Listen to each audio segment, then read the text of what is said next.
1. Hello everyone, we are us, we are back. This is usually a video game book club podcast, but not today. For this week, to mark episode 100, we are embarking upon a project that will likely live with us for the rest of our lives. That's right, folks, it's the big one. The big one in 2 weeks in a row. We are going to rank... Oh, we're massive. We are going to rank the top 100 Xbox 360 games. My name is... Why are we doing that? And his is Alex. And why are we doing it?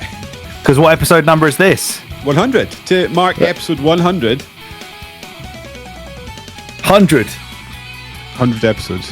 Well done, Some us. said we would never make it this far. Some said, when I don't know, Some said we should stop it trying. was a dream. It would never make it here.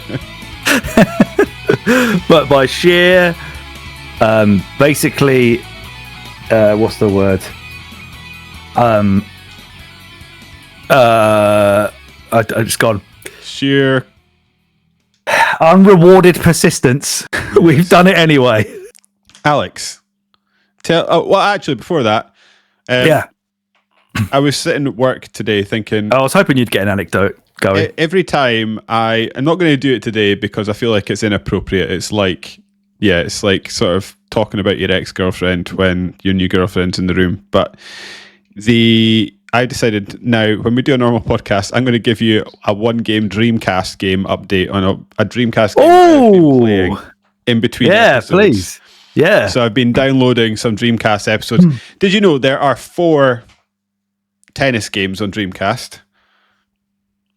I knew there was Virtua Tennis 1 and 2. I don't know what the other ones are. Virtua Tennis 1 and 2. There is 2K Tennis. And is that Sega as well? well, it's on Sega Dreamcast. It's probably made by 2K, I would assume. So that was... Because you remember like NBA 2K? That was Sega, Yes. wasn't it? Oh, I don't know. That's a factoid I didn't know. Don't know. And the fourth Anyway, yeah. is Boku no Tennis Jinsei, Oh, yeah, of course. which looks I've played that 11 times. it looks bizarre. It's like Oh, yeah? so the pictures on CD Romance. It's like it's like you're watching a tennis match from the very top tier of the stands, but in one of the corners. It Okay. looks fucking weird. So yeah, likely update 1 will be 1 or more tennis games. Nice. What have you been playing that isn't? Oh, Xbox? I thought you were gonna move on to some Sega Rally chat, but never mind. No, I'm saving that because I was actually playing that last night. So that's Nice. probably going to be update 1 of the Dreamcast, David's Dreamcast Chronicles. Oh, brilliant. What have I been playing? Probably some games on this list we're about to talk about, right? Well, one of them, but mostly been playing Ridge Racer. Oh, did we do Ridge Racer you're chat still- last time? Well, you were playing Ridge Racer last time, yeah. Oh, It's been like a day and a half or whatever, so... Yeah. Memory's not that long anymore. No, I've been playing a game on my DS, actually, but as well as Virtua Tennis on the PS Vita. But let me just show you this game on the DS. He's walking across the room. He's picking a game out of his DS library. What the fuck is that? That's exactly the response I wanted. Yeah, this is, I believe, called Osu some Takeda Oendan or something. Oendan, we'll just call it that. It is it's a rhythm game on the DS. There was a game they localized it for the West and called it Elite Beat Agents. I've heard of that. This is the original, the Japanese version, which has a first of way the- cooler soundtrack because it's got really cool like Japanese guitar pop in it. Oh, nice. I even though I briefly had a sojourn into the world of learning Japanese, I never learned any kanji. So, for example, the front of that box, I think I can read that one. Okay. Everything else is kanji and I can't read it. Yeah. And a lot of the game, but it's basically where the symbols mean something. Like the symbols are a picture of something, effectively. Right, yeah, I am instantly confused by Japanese writing because they don't just have a standard alphabet, do they? It's like They have 3. Oh yeah, that is mental. So because I couldn't read it, I accidentally selected the hardest difficulty for my first go. Nice. And lasted 2 or 3 seconds into the song over and over again, and just thought, wow, how? Because this gets mentioned a lot on Backpage Pod, and although I'm a big fan of both of them and Matthew Castle's work historically, I would be willing to bet dollars to donuts that guy is shite at video games compared to me. Because he always moans about games being hard, and how he can't play Bloodborne and all that wank. So he has obviously finished this game, or at least talks about it a lot. And I was thinking, how the fuck are these two goobers beating this impossible Japanese nonsense? Then I realised, that was 4-star difficulty, and I put it down to 1 star and picked the easiest one. And it's not that hard at all. It's just good fun. A lot of it's just tapping. You have circles, and then a bigger circle closes in on it, and you tap it in time. Right. But also, there's a ball that will roll around in a certain direction, and you have to have the stylus on the ball at all times while it's on screen to kind of keep the rhythm. And it wasn't cheap. Is it easy to hold? I remember when they did Guitar Hero Unplugged, you had to hold it sideways, and you got that little clip. That was fucking sick, though. The fact that they gave you a little fretboard to clip around your DS. This one, the only difficulty I have with it, and that I think that's partly to do with how I hold a stylus wrong, because anybody who's seen me write, which is, hardly anybody anymore, because who writes losers.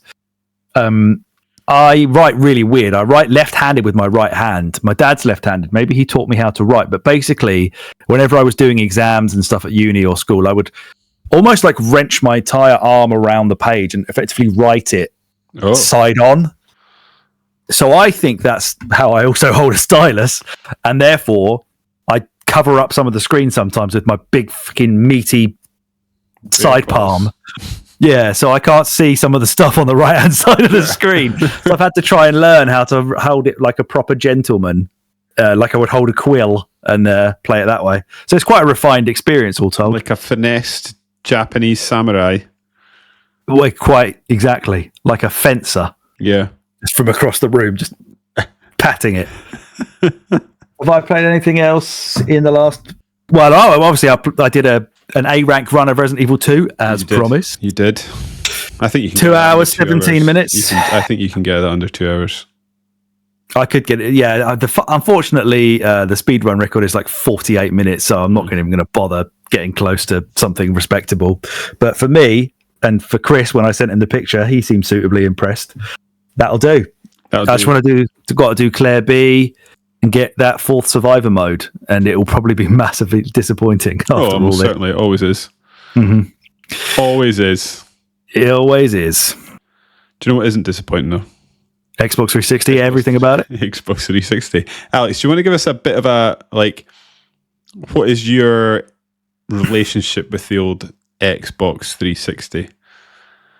I was a young man full of piss and vinegar who was very opposed to lots of things that PlayStation did. I was a big Nintendo lad and Sega as well, growing up as before I turned into a teenager. As a teenager, I was still playing N64. Kind of ignored PS1. And when PS2 came out, it was the last console of that generation that I got. I went GameCube. And then when things started to become more adult oriented and my friends wanted to start playing specific types of games in multiplayer, things like Pro Evo mostly, I was always told, you've got to get a PlayStation if you want to play Pro Evo. Because realistically, all I needed a PlayStation for before that was SmackDown. Yes. And they started to bring out stuff on the Xbox, and I stood up and took notice. Some of my friends had Xboxes because we played a lot of Halo. But I then got myself an Xbox purely to play things like Pro Evo. Duke when you started out your Xbox life? I think it came with one, yeah. But I think I've ended up with like 4 original Xboxes because the disc tray failed on 3 of the previous ones. Yeah. So going into the next generation, the Wii was going to get bought anyway. But my primary focus of the next gen consoles was always going to be Xbox 360 because I was so firmly in that camp. I got my Xbox 360. So it came out. What year did it come out? Was it 2005? 2005. I got my Xbox 360 Christmas 2005. My parents bought it for me because apparently I was still young enough in their eyes to be bought something very expensive. I think I put some money towards it. So I was like, hey, I'll put some towards it, but can you help me get an Xbox? And my dad said that the 360 was delivered to the house on Christmas Eve. Oh, luckiest. And therefore, I very nearly did not get my Xbox 360 for Christmas. Unfortunately, I did get my Xbox 360 for Christmas with Cameo and Perfect Dark Zero, 2 of the shittest games on the system, made by probably one of my most beloved developers in Rare. So my heart was kind of broken initially. Then I think I got Condemned, which was too scary. Then I think I probably got into something like Crackdown, and then a guy that I worked with, he said, "Have you seen this game called Gears of War?" And he told me to go look up a trailer of it on whatever rudimentary form YouTube took at that point, and that felt like Xbox 360 was about to kick off. And here we go, boys! This is proper next gen now. And from then on, I was primary Xbox 360 until I think I bought a PS3 like when I was at Blockbuster. I met you a few years after all of this, and you were also an Xbox guy, and we bonded over that, I guess, in some sense.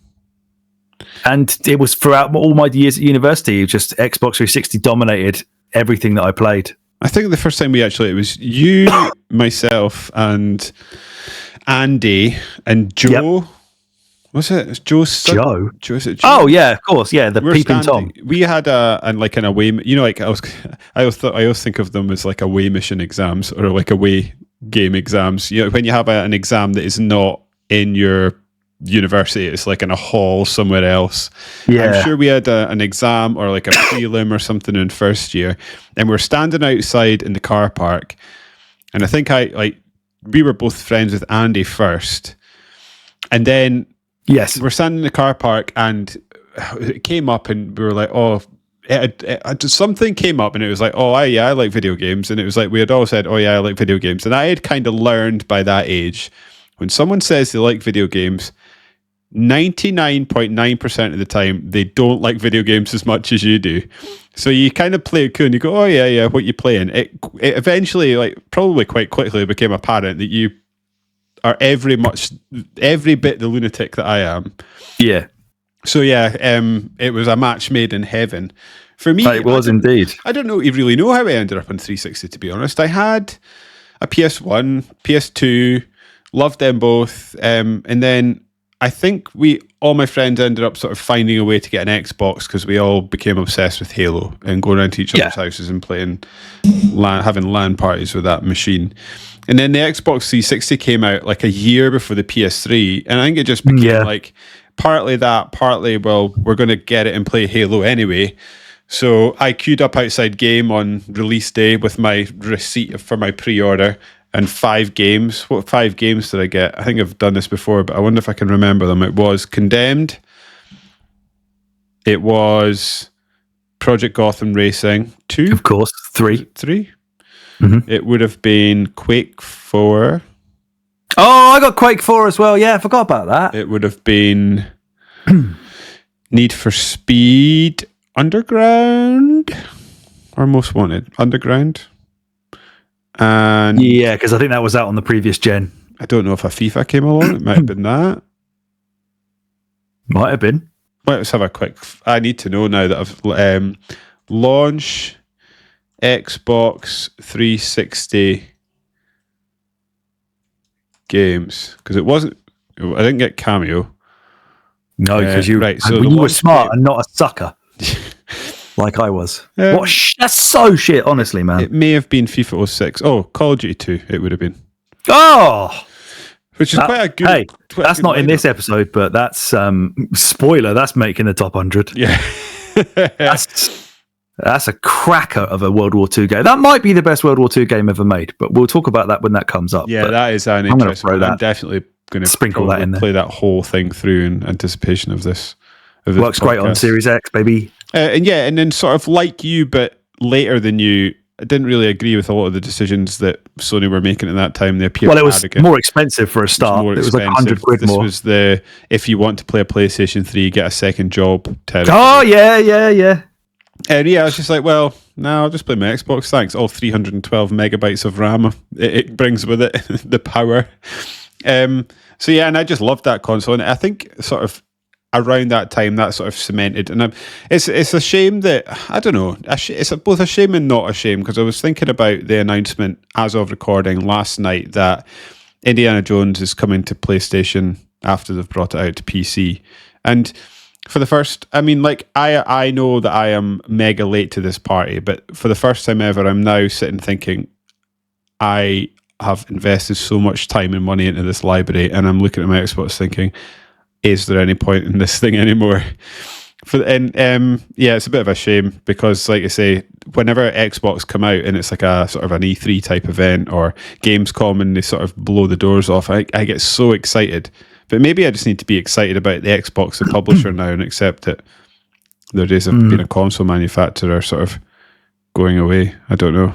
But yeah, I've got a little bit of a melancholy about Xbox today, which is not good timing for this podcast. No, but of course, Xbox 360, we voted between the two of us in our most controversial episode of all time, the console rankings. We voted it the number one console of all time. I stand by that. I think I will stand by that forever. Very often, unless something betters it, which it won't. Yeah, we make a top 10 list, and if like in the moment I'm like, yeah, that's the right list, and then if I would like look at the list like 6 months, a year later, I could easily see things like, oh no, I would move that, I would maybe move that one. Yeah, we nailed that. Xbox 360 is the best console, I think. Can I say something that may be profound, but it may be a grievous assumption? But I would like to posit the statement that you and I have possibly our fondest connections to games consoles based off of video games writing in one way or another, both consumption and creation. So the N64 was the time in my life where I actually properly started to pay attention to reading video games magazines. Okay, yeah. And was a huge N64 magazine fan. N64 for forever until the 360 would have been my favorite console. Xbox 360 came along at a time, or was already around at a time, where you and I started to be creative and start writing about games and really start to feel our way into this little corner of the internet that we created for ourselves, doing podcasts and things. And because 360 was our main platform, we were writing about it so much, we were really deep into that system as creators rather than readers this time, that I think for me, those two eras are like solidify like two of my favorite consoles and favorite moments in gaming history, because I was so engaged in one part of written games media. I don't know if that. I think that's that tracks exactly with me, except I don't have the sort of Nintendo 64 attachment. Mine's purely linked to the Xbox 360. I'm trying to think. So in 2005, I took the day off work to like sit in the queue for the Xbox 360 outside of game, but at that time I was doing a sort of mechanical engineering apprenticeship. So were you reading anything? Yeah, I would have. Yeah, so I also have memories of one day a week I would go to college to do that, and I can remember sitting in the college sort of campus on the grass in the sun with my college friends with a magazine that was announcing Bioshock, of all things. I can remember them doing. Right. So I was certainly doing that, and then like around that period, my friend Scott and I, we were sort of both doing apprenticeships in different places. I think we were just on like various nights out, and both of us came to the realization that we didn't want to do what we were doing for the rest of our lives, and that while we were still young and sort of could afford to be poor, we may as well like take a risk and chuck it in. So I remember like sitting thinking, what is it I want to do? If you could do anything with your life, what would you want to do? And I was like, well, actually, I'd quite like to write and be a journalist. So I left to go and like go back to college and do my hires so that I could apply to university, do journalism. And during my time doing that, I got a part-time job as a lifeguard. And I met this boy called Connor. I think he's popped up on this podcast before because of him, I got my house searched by the police. Yes. And we just started talking because he was a video game nerd as well. And we just started talking about video games. And he was the first person I ever spoke to about starting a video game website and writing reviews. And it's probably around that time that it's the first time I remember sort of critically thinking about games. I wasn't just like, I was reading about games, of course, but it was more, I actually started paying attention to like, right, so I enjoy this game. What is it about this game that I like? Yeah, and exactly. Trying to apply that in a logical fashion to other games and genres and stuff, and sort of, just think about games in a critical eye.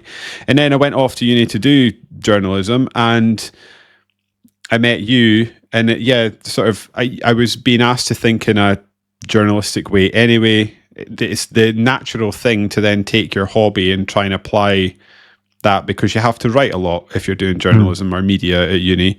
And it's only natural that you would sort of gravitate towards your interests and the things that you like. Yeah. And then I obviously had sort of a brother in arms in you, in that you liked video games as much as I did. And it was sort of the natural thing to just sort of talk about games and try and be creative together and see what we can come up with, and learn how to podcast and record ourselves, be comfortable with hearing our voices, which was a big thing for me. And then just write things and not sort of start crying if someone says, oh, you need to put a bit of punctuation there, or I'd change that wording here. Because again, like, that's, I don't know, writing and being creative is quite a vulnerable thing, right? You're putting your work out there, and the first point of contact with the outside world is often the person that you're working with, or your editor, or whoever. And if you want it to be the best way, or the best it possibly can be, you have to be open to taking criticism. And I don't know about anyone else, but for me, when I was sort of studying that course, that was a massive thing for me, to sort of not take offense or think someone's telling me I'm shit at something because they're sort of offering constructive critique of bits of work you've done. And I guess sort of I've learned a lot of that, and you've certainly been around for most of that journey, and I guess continue to be, given that I guess we are still being creative and finding ourselves not, I was going to say we don't work in the industry, but I guess we kind of do if you're being really strict about it. Yeah. We get paid money to write about games, so. Yeah. Just not, lots. Not very much. But I don't think anybody gets paid lots to write about video games. Yeah. Yeah, I don't know. It's been a big old journey, and I guess like games and the Xbox 360 has just been a sort of, I don't know if it started it or if it's always been there in the middle of it. Mm-hmm. So it's sort of, I agree with you. It's more than just a console we like. It's a sort of, I don't know, in many ways it just sort of represents a lot of my 20s and 30s. Yeah, I mean, for me, it was around a period where I was gaining my independence and being away from home and living a totally different life to what I'd grown up doing. Living with flatmates, playing video games with them. Yeah, exactly. A lot of things. Thank God we both fucked about and didn't go straight to uni. We never met each other. I know, because we're about a year apart in age, but we were both like mature students. We lucked out there. I know. Right. We're gonna have to start. Yeah. Well, so we're not obviously doing all 100 so today. You can give them a quick. Yeah, all 100 today. Yeah. I believe this is part 1 of 7. Okay. 7 prepared episodes where the first 6 episodes will have 15 games each, and the final episode will have 10. We will do this the way that most people who have listened to this show before will understand. We do our top, any rankings, which is basically we'll just go through the games, and it will, whatever the first game is going to automatically be number 1, and then everything else will be judged against that, and it will go, is it better than X or worse than Y, and where do you think it will go? I was listening to, again, Backpage, where they were doing their top 15 Nintendo first party games or something, and they basically like did number 1 first, and then like the top 5 and 10, and then did the bottom 3, and then just went into the middle. And I thought, what is this bizarro, weird, upside down way of doing a top 10? But I guess everybody does these things slightly differently or to their own tastes. But that's how we will be doing it. We've got 15 games. Most of these games for this first episode will be based off of having to do as little research as possible, or at least playing research as possible. Well, because we're in the middle of Summer of Resi. We have a... Exactly. I fucked up my planning, expecting that initially we were going to be finished Resi and then episode 100 would be the next one. But we bloody well went and did a draft of Kelsey because I couldn't help myself and I ruined the numbering. So most of these games will be ones that we have already covered on the podcast or are easy enough to just remember a feeling and the vibes. And you'll see what we mean as we get into that.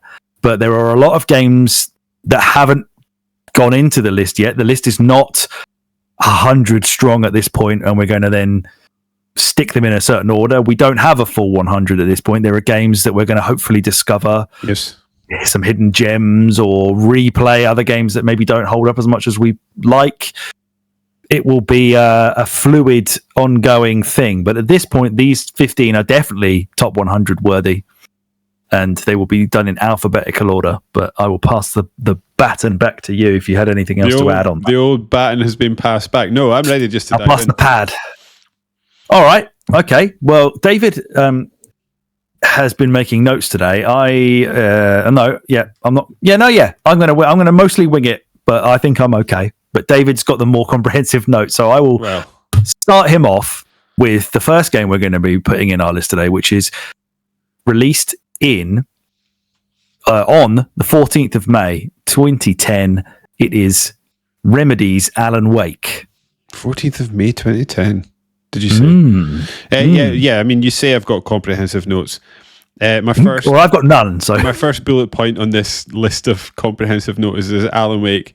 It's fucking fantastic. So these aren't the best notes in the world. Do you know what? I think I said this to you earlier, and it's not some massive insight, but I think the biggest detraction towards Alan Wake is how much better Alan Wake 2 is. And that's not to say Alan Wake is a bad game, it's just how much of a sort of leap in quality and age that Alan Wake 2 is. And I think, at least in my mind, that makes me look at the game more negatively than it deserves. Not that I'm saying I look at the game negatively, but then I find myself going, well, I don't know, the sort of gameplay loop is, quite reductively speaking, quite simple. You walk up to something, you dodge underneath it, shine your torch at it, then shoot it in the head, and it's sort of rinse and repeat over and over again. But I guess it's competent. And what this game brings with it is not the complexity of the gameplay mechanics, surely. It's the sort of weirdness and engaging story that it has, and vibe. You mentioned vibe before, just like it's atmosphere that it brings with it. And I think it nails it. It's probably unlike any game that I had played like it up to that point. And I hadn't watched, oh my God, what's Night Springs in real life? The TV show. Twilight Zone? Is it Twilight Zone? No. Twin Peaks. Twin Peaks, yeah, that's right. Because I started watching Twin Peaks this year after playing Alan Wake 2, which I can recommend is suitably odd and fun. But yeah, it's such a cool atmospheric game that is full of sort of intrigue. I don't want to sound like I'm writing the back of a box, but yeah, it's just... It's just enjoyably weird in the best way possible. Yeah. I think I remember when we did the podcast for Alan Wake, and we both came to the agreement that it felt as if we'd appreciated it more this time around than we actually did the first time. Even though we were coming into that podcast thinking, oh yeah, Alan Wake was pretty good. But we came out of it thinking, no, Alan Wake's really good. Because perhaps we'd had more of an appreciation for Remedy's work, or perhaps we'd been starved for some of it. I mean, you've not played Control. The Max Payne series is long gone, and the last entry in that was not even done by them. So their own sort of level of quirk is one of the more unique things in modern gaming. Like it's very distinctly always a Remedy game when you're playing it. And in this game, the feel of it, as you mentioned earlier, in the way that it controls, is definitely a big part of how it feels like a Remedy game. But it's all the extracurricular, ancillary, scene setting stuff that ties it all together. The weirdness, as you say, in terms of the location and the atmosphere and the way the characters behave. Alan Wake narrating to himself, and how kind of funny it was in setting up how it would end up being nighttime all the time for you to start playing the game again instead of just exploring the nice quaint town in the daytime. Something weird would have to happen to make Alan Wake incapacitated until it was dark, and only then could he begin to start exploring and you play the game proper again. The getting drunk one that always sits with me. It's like your wife has gone missing like a day ago. You're trying to find her because you're worried that she might be with some malevolent force, and you're sitting getting pissed up with your mate in a cabin. Yeah, a mate who was sorely missing from the sequel. I don't think he had much of a part in it at all, but we were very disappointed not to have old Barry the agent in there. The other thing I think we can't sort of talk about this game without mentioning Sam Lake, and I wonder how much, I don't know, how far along his journey was he, I guess, by this point. Control is when he, I guess, I'm assuming, having not played it yet, deliberately so. It's, I don't know, you know, we spoke about in the podcast, certainly we did Alan Wake 2, about how he is sort of attempting to take the baton from Hideo Kojima as gaming's next great auteur. Yes. I'm not sure that was immediately obvious in this game. As fun a game as it was, and how surprised... Is this game... So I guess what I'm trying to say, in a nutshell, is was this game as smart as it's turned out to be from the beginning, or is it smart in retrospect? Is this retconned to be clever, or do you think it was always meant to be? I think we retconned it maybe a little bit ourselves, because I do remember when I first played Alan Wake thinking it was a bit on the nose, especially in terms of the first sentence that Alan Wake says is something about Stephen King, and then the whole game is basically him being Stephen King in a Stephen King story. And I thought, you're not exactly trying to hide the influences or the tone you're going for here anywhere. It's quite out in the open. And maybe a little bit ham-fisted, but... I mean, it was ham-fisted. He was ham-fisted with the Max Payne games. Well, they were very obviously... Yeah, their inspirations were very obvious too. Yeah, I am wondering if the way that the video games industry has gone between Alan Wake and Alan Wake 2 has... I mean, maybe it's both, right? But has Sam Lake got better at what he's trying to do? Unquestionably. And is there also an element of perhaps people thought the gaming public weren't there for such an intellectually, it's not intellectually challenging, but a game that forces you to think and engage and is a bit more subtle? Maybe it's both. I don't know. Yeah, potentially.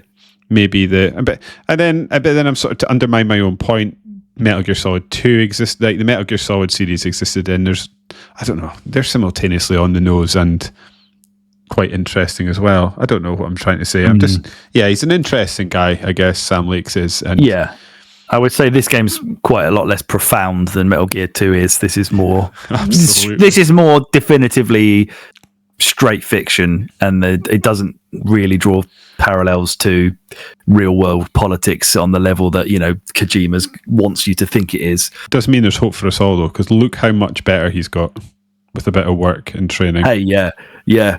Well, yeah, because he went away, didn't he, and did some proper writing courses and stuff. Yeah. What was that for? Was that for Alan Wake, or was that for Alan Wake? I thought it was Max Payne. Oh, what, between 1 and 2? Yeah, it was, wasn't it? Yes, yeah, it was. He's obviously practiced. I wonder if he's got like screeds of short fiction lining his walls, like a mad Alan Wake writer. Oh yeah, he's got like Pepe Sylvia fucking post-it notes all over the wall. So you haven't ranked these games yourself. I have. I don't know if I even agree with it as I'm looking at it now. I don't know what I was doing, but I had this number 12 when I ranked the 15 of these. Well, it's not number 12 yet, is it? No, I mean, it's obviously going to go in at number 1. So, but that's kind of where I was at when I looked at these. Can we keep a note of all the number 1 games and see how many games by the end of the 100, how many number ones we've had. Okay. Well, I mean, we're not going to. Yeah, we're not going to get 15 out of this. This one is definitely a default by alphabetical order. Remember, the other thing I think, like, there are like so many daft things and so many things that don't fit in that game. Because remember, I think now that we're talking about it, sort of recalling things from our podcast, this was sort of originally the inception was it to be an open world game, which is why you've got the odd driving sections that don't really fit with anything else in there. Then there's to have you collecting stuff and playing. Right. Like, because there are a lot of collectibles in this game. There's like the cardboard men, there's the tin cans, there's the coffee flasks. They had a brand deal with Duracell, didn't they, for the batteries, for the torch? Not for the remake that we played, though. They'd lost that by then, hadn't they? Yeah. So it was just straight up normal batteries. They definitely they sorted out their collectathon nature for the later games, or at least made the collectibles worth it in Alan Wake 2. But a really, really good game that I would suggest, all told, is probably going to drop in around top 40, but maybe not quite. But definitely top half of the 100. I would think suggest. Probably, yeah. So it's one of those that's probably, like you say, appreciated more in retrospect than it was at the time. And I'm also sort of trying to remind myself, I don't know if I would be as high on this game if one, you and I hadn't done a bit of a Remedy deep dive, and two, if Alan Wake 2 hadn't come along and blown our socks off, which then sort of turned my attention back to Alan Wake 1. I would have probably thought it was a middling third-person shooter if you'd asked me. And Alan Wake 2 had never come along. Yeah, I think in an era where there definitely were a lot of middling third-person shooters on this console as well that will not be in the top 100. Army of Two, I'm looking at you. Not in this 100 though. I'm not looking anywhere near you. This one is potentially playing that way, but everything else around it, you know that there's just been so much more effort put into it to create its own voice and its own niche area of that subgenre, where games like Army of Two or all the other sort of generic dark void third-person bullshit were just riding a wave. This one definitely was not doing that. It was riding potentially the wave of Remedy of their own creations. Yeah, it's a funny one. This has become a sort of special game and series to me in retrospect, in a way that I'm not sure how much of it is down to the game itself. Okay. That's interesting. I like that we're already kind of mixed on our feelings on that. But I think, I don't think you disagree with the games I've put below it in my ranking anyway. Yeah, I'm interested to see. Like I say, like we're talking about sort of becoming, like sort of honing our critical eye. Like if you're asking me, David, the fan, massive Remedy fan, and I'm just going to jizzle over anything Sam Lake does, and this game has been caught in the jizz web in retrospect. Oh. If I'm being honest about the game, it's not a perfect game, and there are lots of things that I think are you would sort of point out and say could be better. But it's number one. I suspect not for long, but talking about things that the game could be better at, we have to talk about the boss fights in Batman Arkham Asylum at some point. That is our next game, which came out. Which I have to give to you. I think you're the pioneer of talking about the boss fights, so I can't sort of claim that as my own assertion. First came out Batman Arkham Asylum 25th of August 2009, so just about a year before Alan Wake. We did a pod. You know what? I should probably have got all of our podcasts. I forget when we did them. Yeah, so I'm going to just do that. I've got a list. So I've got it listed somewhere. I've got the podcast date and the release of the game. Oh, so you do podcast games list? Oh no, wait, no, that's not it. Covered games. There we go.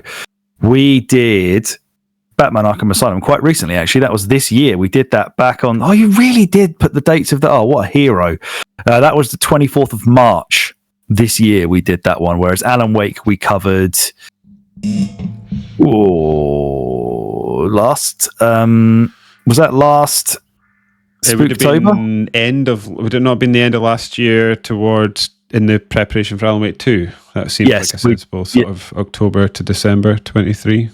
Yeah, we did that. October 2023 Okay. for last year's Spooktoberfest. So, Batman Arkham Asylum. More recently in the memory, I see David has ratings in this covered list, and he's given that one a 4 stars out of 5. I would probably still go as far as to give it 5 stars out of 5. Yeah. My personal rankings for this, I put it number 3. I do agree from your what you intimated there of the boss fights in the game are pretty shit. Yeah. I don't think that necessarily weighs down the rest of the experience, which is, and certainly was at the time, this incredible love letter to Batman that had, well, it pioneered a style of 3D action combat that was copied and kind of still is right now in Spider-Man games. So you're talking now nearly 15 years of people copying that because it was so intuitive and so straightforward with these extra layers of depth if you wanted to go into using more of the gadgets in your fighting.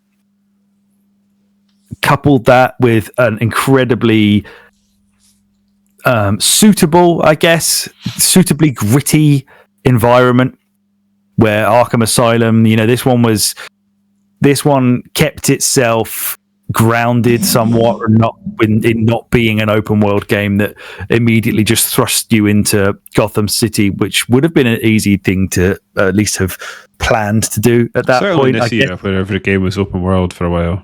Exactly. I'm assuming maybe their budgetary constraints were based off the fact that, well, I'm assuming they had budgetary constraints. Rocksteady obviously had not made a game like this before. They're a British developer working with Warner Brothers. Batman games had basically been shit for a long time since the 16-bit era when they were last really worth talking about.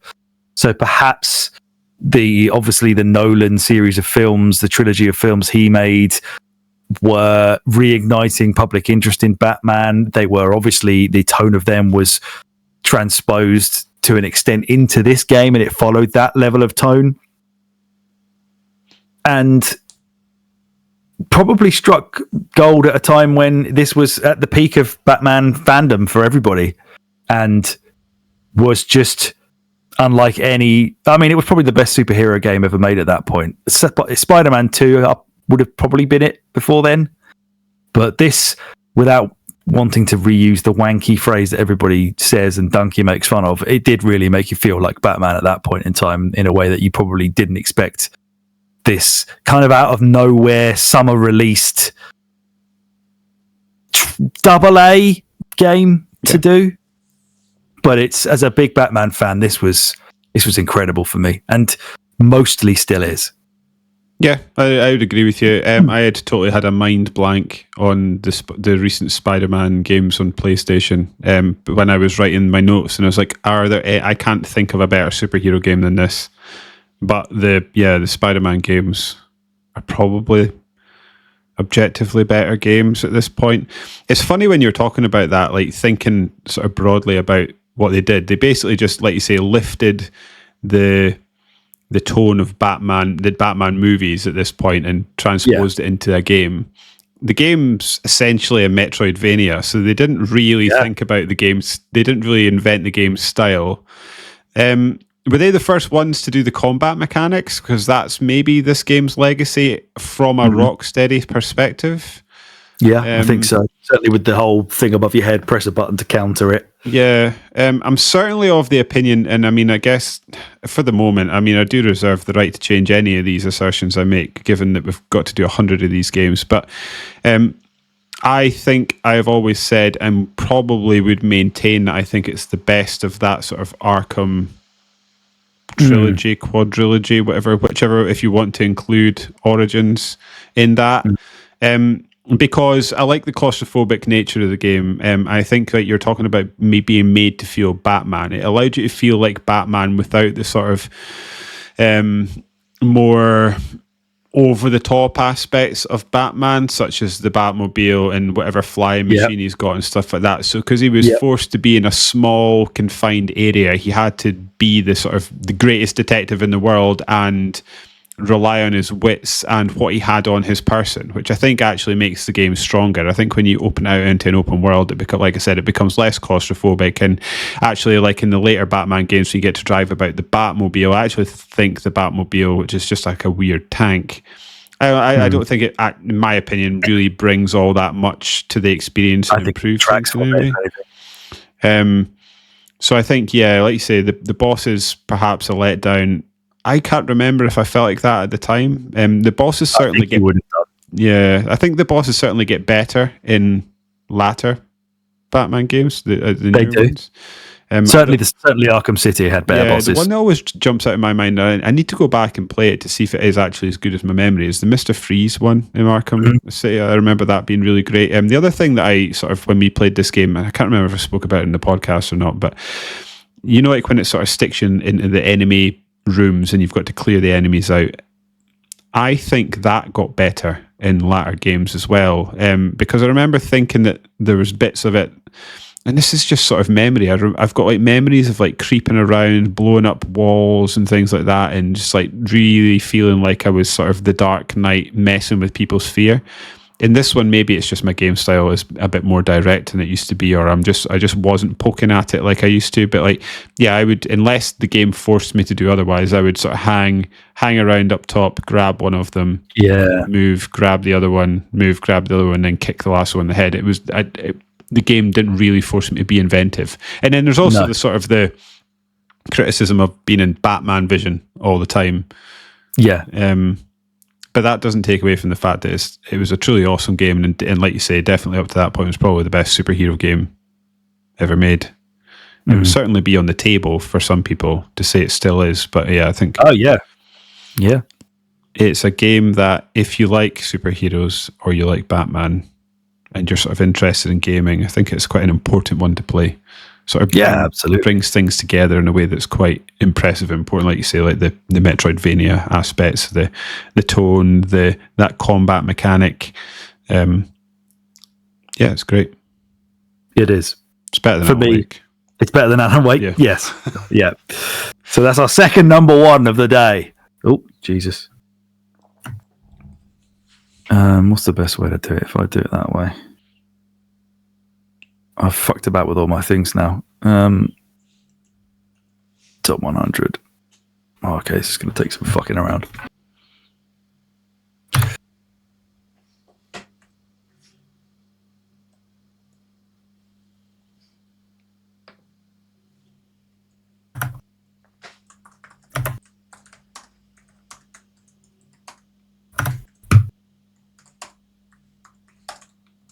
Taking this opportunity to fix some of my formatting. Okay. That is 2 down, 13 to go, baby. As ever, we're making fantastic time. Yep. Next up is, again, looking forward to this conversation, Binary Domain. Binary Domain, yes. Which... Another podcast game. Yes, indeed it was. We covered this one in March 2022. Did we? Indeed we did. Over 2 years ago. I'll let you talk for a little bit about this one. I think certainly not in a Winners U Towers part, but I think in its sort of, I don't know, I would say in the general sort of gaming landscape, this game is underappreciated. I think I completely agree. It's a game that it's great fun to play for starters. So the characters, although some of the dialogue choices I think in memory are a bit odd by 2024 standards, they are great fun. Like Bo, is it Big Bo? Big Bo, he's just the French robot guy. It's doing a lot of interesting things with sort of developing relationships with your party. Like the obvious comparison to this game is it's like a Japanese Gears of War. To sort of compare it to that, it's got things going on in the background that even the more modern Gears of War things, like, so you're developing relationships with your characters and making choices that sort of some of your characters' relationships up and down, which then affects how the game plays out in the latter parts of the game, i.e. do people betray you? Do people stick with you? Friendly fire being one of those things. Fire being one, yeah. Oh yeah, I forgot about that. Yeah, and it's sort of like deceptive. It's a deceptively intelligent game, and when you actually start to sort of, if you take a moment to stop and think about the themes that this game is sort of poking at, it's incredibly deep and, yeah, like I say, underappreciated game. I don't think it's misunderstood necessarily, but yeah, I just think maybe it was underplayed. Did people just not play this game? Did it get a low marketing budget? I don't know. I think I heard that said about it recently, actually, that people seem to believe that Sega didn't even really bother to advertise this game at all, and it kind of came out of nowhere. And I certainly remember when I first played it, I wasn't aware for a start that it had been made by the Yakuza developers. Oh, did it? Okay. You can tell, I think, from the way that the source material was created in terms of like it's got this dark and gritty underbelly to it, but it's presented in a profoundly goofy way at times. Yeah, okay. That really tracks with the way that Yakuza goes about its business. And I don't think we should give too much credit to Japan for pulling this off, because they're big boys who made big games for a lot of years. But in an era where American, or at least Western development teams were creating and refining the third-person shooter genre, and as we just said a few minutes ago, lots of copycats were coming out that were really, really banal and average. For a Japanese studio to try and take this on and come up with something that's relatively unique in terms of, as you just said, the character relationship stuff, it had voice commands that you could use with a microphone in it. So it did. The themes behind it and the way that it was all focused on sort of taking out robotic enemies with all this like crazy sort of shatter mechanics as you would shoot off their legs and arms, and it would splinter them across the screen. Like it brought something unique to that genre, and they pulled it off mechanically in a really satisfying way that a lot of Western studios weren't able to do, even though they were directly trying to copy that. So I think that team deserves a lot of credit for making such a solid shooter, because Japan wasn't making them at that point. No. This studio wasn't making them. They were making beat 'em ups. So for me, it's, as you said, it's incredibly underrated. It probably is like a 7 out of 10, but I don't think there are any 7 out of 10s that are better than this. No, the best 7 out of 10 ever made. I think so. I'd go out on a limb saying that. I mean, I would love to actually sit and look at the games in retrospect, look at the games coming out around this era and sort of test this series. But I remember around about this era, this would have been when I was first getting like mad into podcasts, and I was like lapping up every video game podcast I could listen to. And I remember there being sort of a general consensus in the video game industry, certainly the American side of the video game industry, that like traditionally in the games industry, the sort of pioneers in terms of mechanics and pushing the industry forward were always the Japanese studios. And then around about this period of time, it became like when Fallout and Oblivion started happening, the Western studios really sort of found their groove and they found their, I don't know, niche or lane, or they found their own sort of voice, and then started creating their own things. And the Japanese sort of sector of the games just came out a little bit stagnant. Like the Final Fantasy games that were coming out were just the same old thing that they'd always done. And yeah, they just sort of struggled for creativity. Like I say, I would like to go back and actually test this, because I think in hindsight, Nintendo were being incredibly creative. So I'm not sure how much this assertion or sort of feeling that I would pick up in podcasts is necessarily true.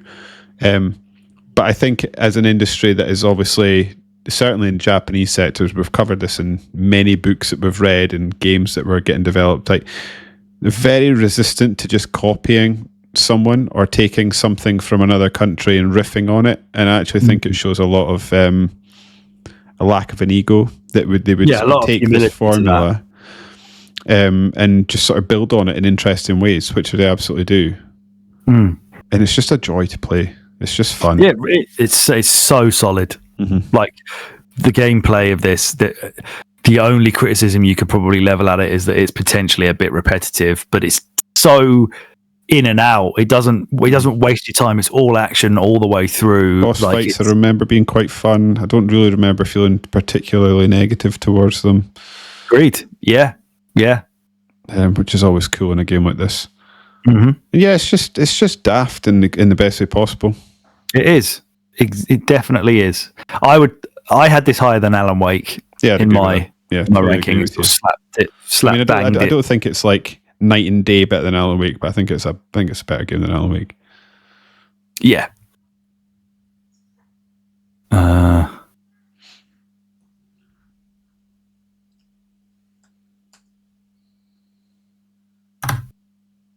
Right, game number 4. This one I struggle with, and I think if I was going to pick, if someone said pick a game in this list that you're most likely to disagree with Alex the most on, it's maybe this one. So I'm interested to see how this goes. But this is also sort of. I'm going to announce this on every. I think I have up to this point, and I probably always will announce this in every list podcast we ever make. I have a constant struggle with when we're making lists like this. Are we? Maybe it's a mix of them all. Are we sort of talking and ranking this game based on its importance to the industry at the time of making the list? How it plays today, or are we talking about how important it was sort of in changing the industry at that time,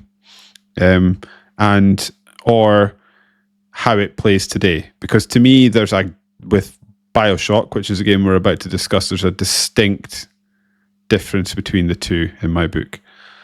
Mm-hmm. I think like the donkey video is probably, I could never have put it better myself, but when he's watching a donkey video about Bioshock, he's like talking about how everybody talks about how atmospheric this game is as he's walking through a room with like alarms going off and like women screeching at him and guns going off, and because in its time it was. And I think actually this series and Ken Levine deserve a lot of credit for sort of every so often a game will come along and it'll just sort of boot the games industry on a little bit, and it'll make it sort of make the industry feel more comfortable about exploring different themes and being a bit more serious or doing something different in something it hasn't before. And this felt to me like it was another kick up the arse to make developers feel more comfortable with making games that have a serious message. Yes. And have something to say. Yes. I'm not sure the delivery is very good in 2024, but when this game came out in what year, it certainly was very good. One of the oldest ones. This is the second oldest game we're talking about today. It's 2007. I don't know. What do you think about it? Tell me how wrong I am, Alex. Convince me otherwise. But when you say like the way it delivers its message, are you mainly talking about the fact that it's a lot of it is just trying to give you audio logs that you have to try and listen to while being attacked and therefore can't necessarily pay attention to, although that was lauded at the time of being like, here's a great way to weave additional lore into the game without having to stop the player progressing at the same time. But I've always found that a bit overwhelming to take in two things like that. I can't listen to that while getting shot at. The audio logs are certainly part of it. It's more the sort of like this game was held up as some sort of like, we're going to talk about a game later in this list that I think does a sense of place maybe better than perhaps anything else. But like this game is sort of lauded about just feeling like a sort of sinister, threatening place that like was atmospheric and eerie. And I just don't think it's that anymore, but it certainly was at the time. I think it still is. I think this is one of my favorite game worlds ever.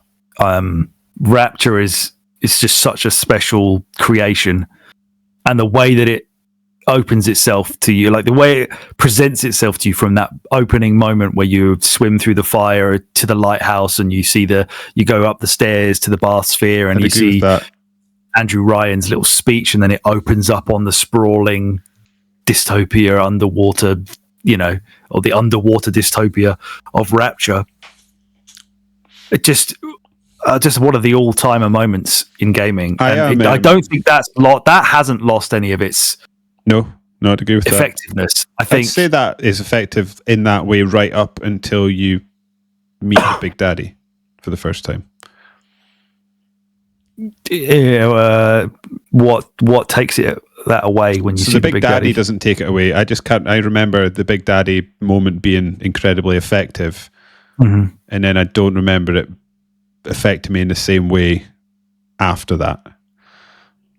You're always gonna have that problem, aren't you? Because either you do sort of an Elden Ring where if you want to keep making players feel that way again and again and again, it has to get harder and harder and harder and potentially bigger and bigger and bigger, or you accept the fact that gamers are expected and will probably get better at your game and will therefore make that initial challenge not a challenge by the end unless you specifically go out of your way to increase that challenge, which this game doesn't necessarily do. And when it tries to do it with the final boss, it absolutely shits itself. That seems like that might be a common thing where we're going to talk about bosses in this era being a bit shite. The final boss in this game is so tone deaf to the rest of the experience. It's so dumb. I do not like it at all. But there's definitely I kind of agree with you in terms of like how the story is really consistently just delivered in the ears of the player. They leave all the visual storytelling to the environment. And that is done really well because the different areas are really great to explore and come across. But you don't really go up and talk to people. You don't really see cutscenes. It's all basically in-engine, and most of the time it's just Atlas or Fontaine when he reveals himself, just speaking into your ear and sort of directing you where to go, all the while there's a big gold arrow pointing you to your objective. Well, even the areas when you go into different parts of Rapture and you're encountering sort of other enemies along the way, they always speak to you through your ear until you like the and have to shoot them in the face.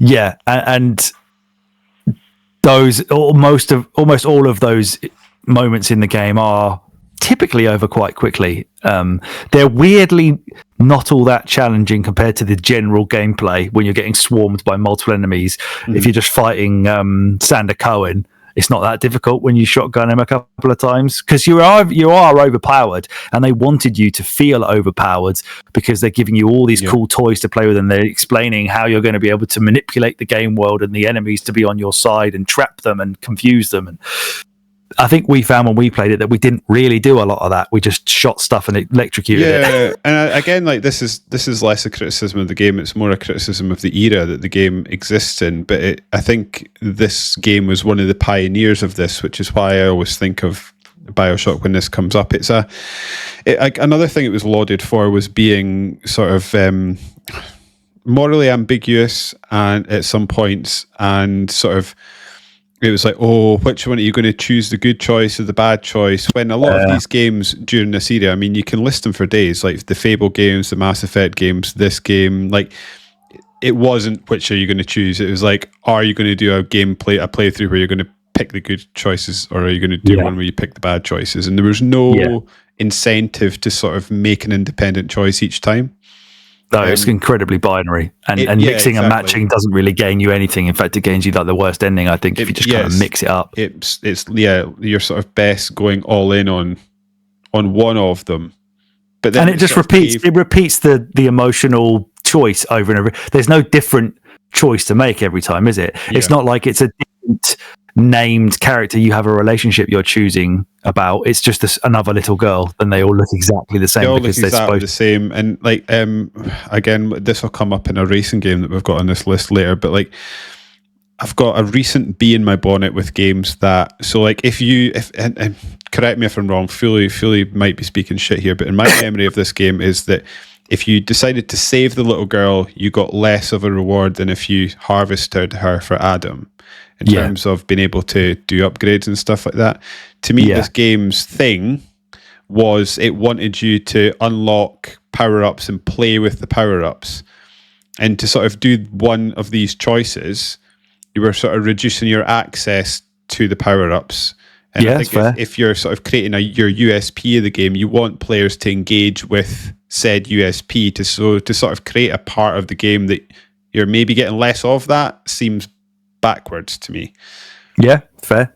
But like I say, like this frustration I have, it's not a frustration with this game, it's just I'm less hot on it than I would have been when it came out. This fully aware, and it's why I brought it up at the start, that I appreciate this game for what it is and everything it's done for the games industry. If you're asking me, do I want to play it now? I don't. But I also, like I say, fully appreciate what it does. And if people say it's like some of their most important games, I can fully see it and fully appreciate it. Yeah. So I'm kind of caught on this fence, if that makes sense. I completely understand that, and to an extent, I agree with that as well. It's it's a very important game in the industry. It's important to me. I like I'm a huge fan of, like I said, the game world and the tone that's presented, the tone in the atmosphere, I guess, of the game. Like, that is amazing. It is lessened now because it is delivered in a way that feels slightly rudimentary, or at least it feels like it was the beginning of something that the games industry was going to adapt more effectively moving forward. Yeah. And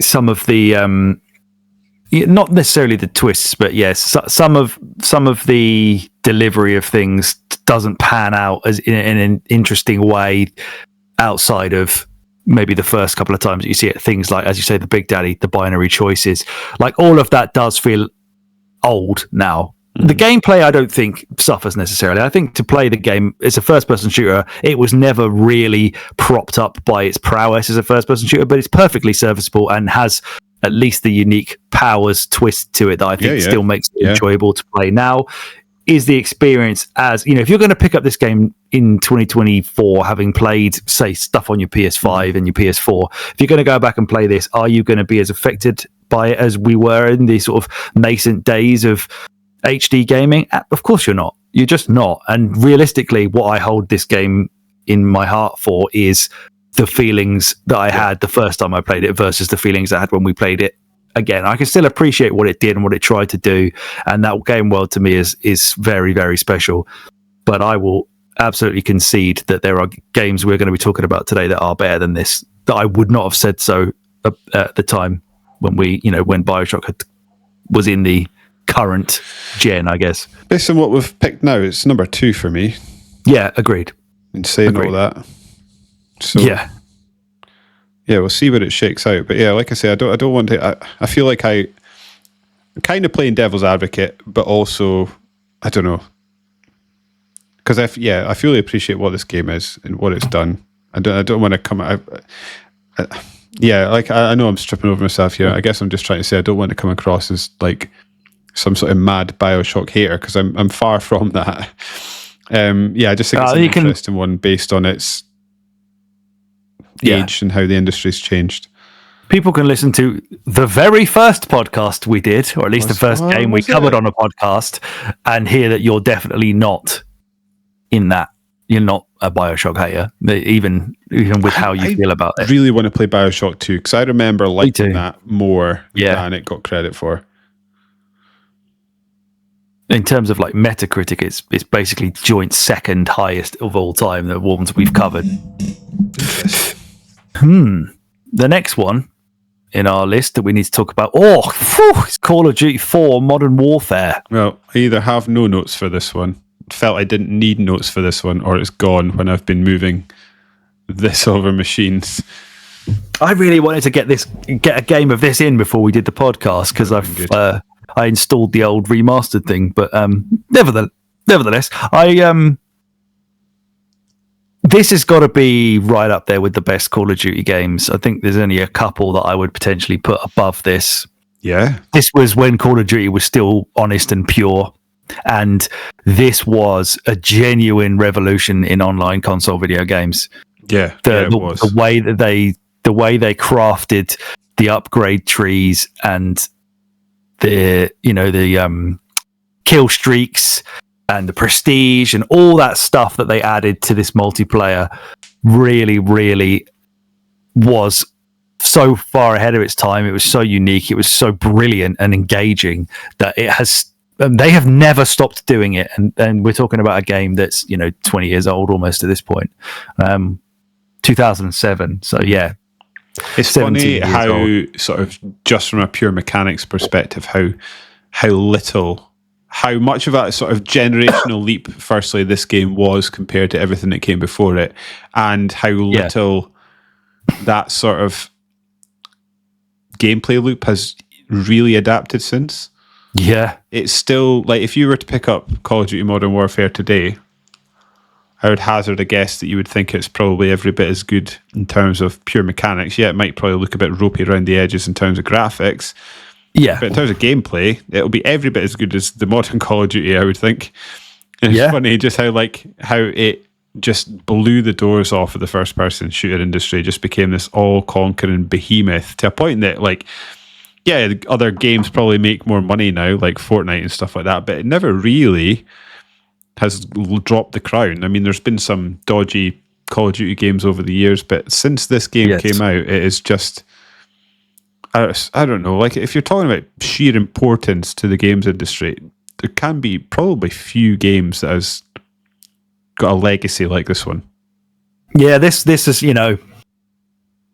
another one of those examples where the name of a video game almost becomes the noun of the entire industry. Yeah. And, like, there would be, and there still is, like, probably a larger percentage of people who play video games that play, as we always say, FIFA and COD.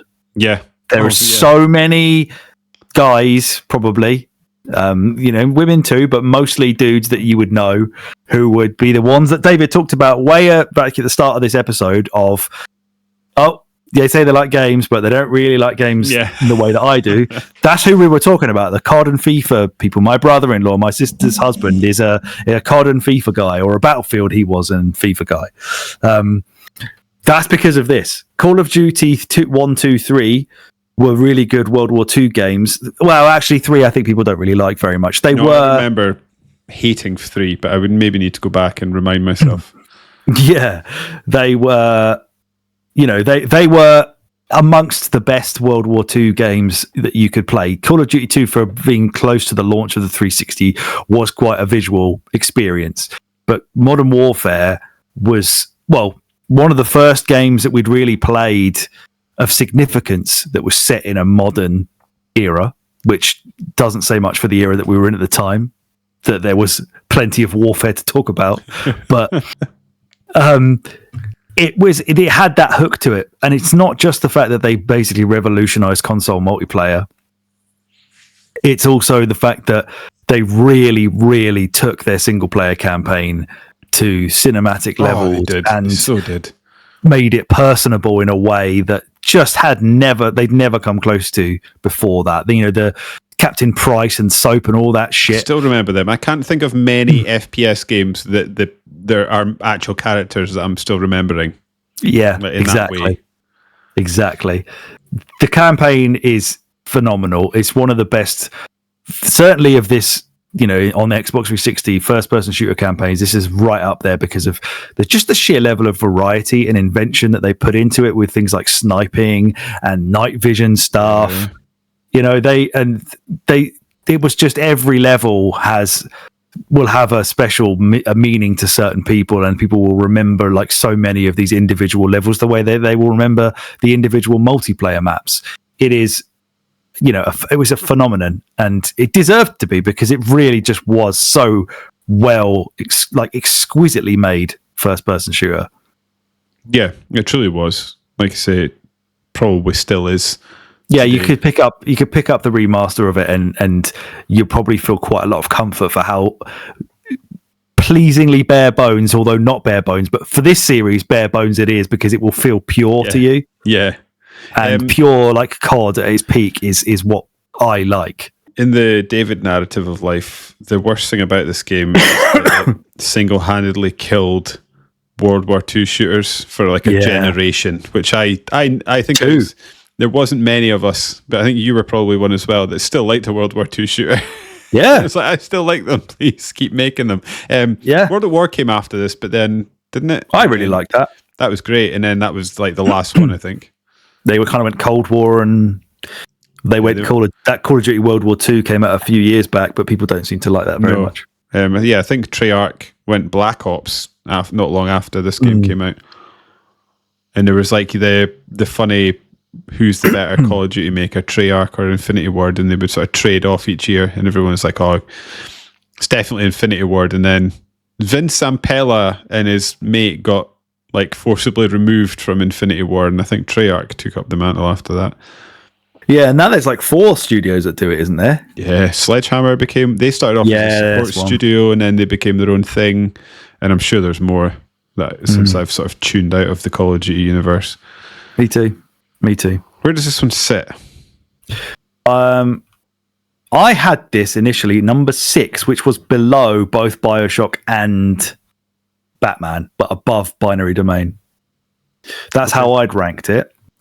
I'm getting so lost the way that I've done this.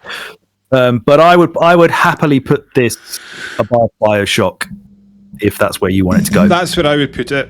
Okay. Yeah, like I say, I've got complicated feelings when it comes to Bioshock, so I find it difficult to figure out how I feel about it. But yeah, that's what I would, if I was making this list on my own, it would go there. What's that, number 2? Yep, we've got a top 5 at this point. Batman Arkham Asylum, Call of Duty 4, Bioshock, Binary Domain, Alan Wake at number 5. The next game in our list, alphabetically speaking, is Dead Space. Genuinely one of my favourite games is Dead Space. I will potentially spoil the rest of the podcast at this point by saying that when I ranked this by myself, it was number 1. I think my appreciation for Dead Space has only grown over the years because they don't make enough games like that anymore. And when they went and redid it, they fucking smashed it yet again. And they're not going to make any of them anymore either. No. Because they're cowards and people don't appreciate it because they're playing Call of Duty and FIFA. This is just an unbelievably good survival horror game, and it is the one game I'll allow us to say the V word about on this podcast because it fucking is so visceral. It is.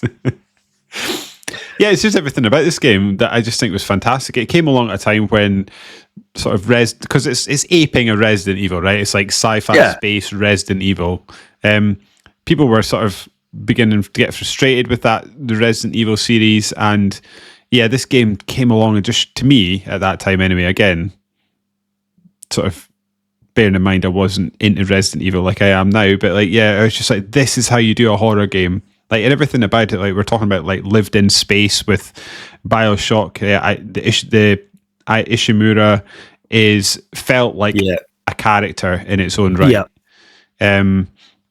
You sort of explore that thing, and it was just eerie. It was scary. You felt isolated, alone. You were constantly in danger. I liked the way that they did sort of unique things for that time, like put your health bar on the guy's back. So it was nice. What that resulted in is you had a very clean HUD that allows you to just sort of get lost in the game. I actually think the stuff about the cult and how it sort of takes over the ship is genuinely interesting and fun. And that they would do things like, I mean, it's a bit ridiculous when you think about it, but they would at least try to do things like, oh, you're not using guns, he's an engineer, so you're using engineer's tools. I think that's amazing. I think that's such a cool it's amazing, way to deliver a third-person shooter and like dissuade you from going for headshots. They are rethink how you would play these. Well, they're just guns that fire in like a big line and cut people's legs off. But that's fucking awesome. Yeah, it's. And you're right. Actually, it made you sort of like you were sort of trained as a Call of Duty player or whatever you were playing at that time to shoot. Hey, even Resi 4. Yeah, shoot them in the head. This sort of made you think about the enemies that you were coming up against, and the enemies that you would come up against didn't necessarily have to be dealt with in the same way. They had obviously probably like 4 or 5 different sort of incarnations of an enemy that you would have to deal with in different ways. And as you started chopping them up, some of them would fall to the floor in different ways. That you would get the ones that you'd chop their feet off and then continue to crawl at you. And I don't know, like, again, it's probably not as effective today, but that moment where you run into the lift and the alien almost like bursts through the lift and gets you, that scared the living Jesus out of me when I played that back in the day. Yeah, because you genuinely didn't know that was what the end of that was going to be. Sort of arrive and you walk into like your reception area and the reception area is fucked and you're just like, what is happening here? So good. And it goes dark. Oh, everything about this game. Yeah, everything about the game is fantastic. There's nothing. The only things that they changed in the remake were so minor. Mm-hmm. Well, they weren't minor. I mean, the interconnectivity that they gave the game world was a great touch and made it feel, more of like an actual ship that you're on. But that you didn't criticize the original game for that at the time. I certainly honestly, it took me to go back and play the original game after I had finished playing the remake to remember that the level was not interconnected in the way I thought it was. I remember playing through the remake and thinking, oh yeah, this is how it was. When it wasn't at all. It was much more linear than I thought it was. Yeah. In my mind, I was going back and forth around the ship. It felt like a proper ship that you lived, like I lived in space, which I love to say in this game, in this podcast. But yeah, it felt like that. And it's not really. But yeah, my memory made it feel like that. It was a bit like the first time I remember having that problem was when I first went back to play GoldenEye, like when the PS2 was out, and I was like, oh, this sniper looks like a super soaker. Pixelated, and I was like, I don't remember this looking so bad. Yeah, it was just so brown and wooden, isn't it? It's really weird. I think as well, like you mentioned Resident Evil a minute ago, Dead Space came out about 6 months before Resident Evil 5, which is dumb fun, especially in co-op. But when Dead Space already existed and Resident Evil 5 came out, there was a very rightfully asked question of, really? That's what you've got in response? To EA, to fucking FIFA boys, just made that shit, and what you've got is Chris Redfield's African genocide, is it? Plus boulders. All right. Fair enough. So that the existence, the subsequent existence of Resident Evil 5 only served Dead Space better, in my opinion. It just made it stand out even more as an incredible survival horror game. The best of the generation? Yeah, definitely the best survival horror game of that generation, because Resident Evil 4 was the one before it. So, yeah. Don't forget the eyeball bit in this game as well. No, that's 2. Is that 2? Yeah. Oh, is there no like... Oh, okay. We liked 2, didn't we? Yeah, but we thought it was... Actiony, yeah. And we didn't bother with 3 because it's... Because we have self-respect. It's such a shame that horror games did that for that era as well. Like, I'd still need to play Callisto Protocol at some point, but I'm so disappointed how bad that is. That was in the news recently. I think maybe because it popped up in Game Pass, basically, the developers saying that it got forced out before it was ready. Yeah. Yeah, no, time wouldn't have fixed that. The whole thing was bad. Because that's another sort of elevator pitch game, like Bioshock. If you give me the elevator pitch of those 2 games, I'm like, fuck yes. Yeah. Let's go. Dead Space guys make spiritual successor on a fucking space prison. Yeah. Yep. That's why I bought it. Perfect. Yep. Number 1 for you as well, I assume? Yeah. It's going to take some shift in this game. Yeah, I think so. That became very apparent to me when I put it number 1. I thought, man, I don't know what's toppling this. Like, I think there's probably 1 or 2 overall that you certainly one that I think you will be pushing for toppling it. Didn't ever expected that. Sort of thinking about the Xbox 360, maybe because of the remake, I don't know, but never expected to be looking back and be like, Dead Space is the best one, because it just doesn't feel truly Xbox 360, I guess. It's not like a COD, even though COD was multi-platform. Like Modern Warfare was a 360 experience for a lot of people. Yeah. What was I about to say? I forgot. I'll shout it out if I remember. All right. Well, the spice continues on this episode, ladies and gentlemen, because as we reach just about the halfway stage, we are on Elder Scrolls V Skyrim. Oh my god! Again, like how many years later, this game is still cooking my gas. Like it just won't go away. Yeah. No, it just won't go away because it's just it was a phenomenal achievement. Too phenomenal for it to even handle itself because it falls apart at the slightest gust of wind. But so many memes, so many hilarious mods, so many stories people will have about playing this game and what they did the first time, and just so much capacity for you to enjoy it in whatever way you desire and go anywhere in any order and just cause all kinds of crazy mayhem. It's stuck around in the gaming sphere for a reason, because it is genuinely a special video game. Oh, it really is. Is it mechanically great? Of course, it is. It's mechanically impressive because of the RAM specs that you said a few minutes ago. Yeah. We all know it's jank. The size of the world, and I think I read somewhere probably 10 years ago. So pinch of salt, I guess. This is the data on this disc is smaller than Call of Duty 4 Modern Warfare. No way. Yeah. Wow, that is impressive. They found some way to really compress the game so it's actually quite a small game in terms of data impact. I was thinking about this when you were talking about this game. Is again, like, fully agree with absolutely everything you're saying. And again, like, special David games, this is probably up there.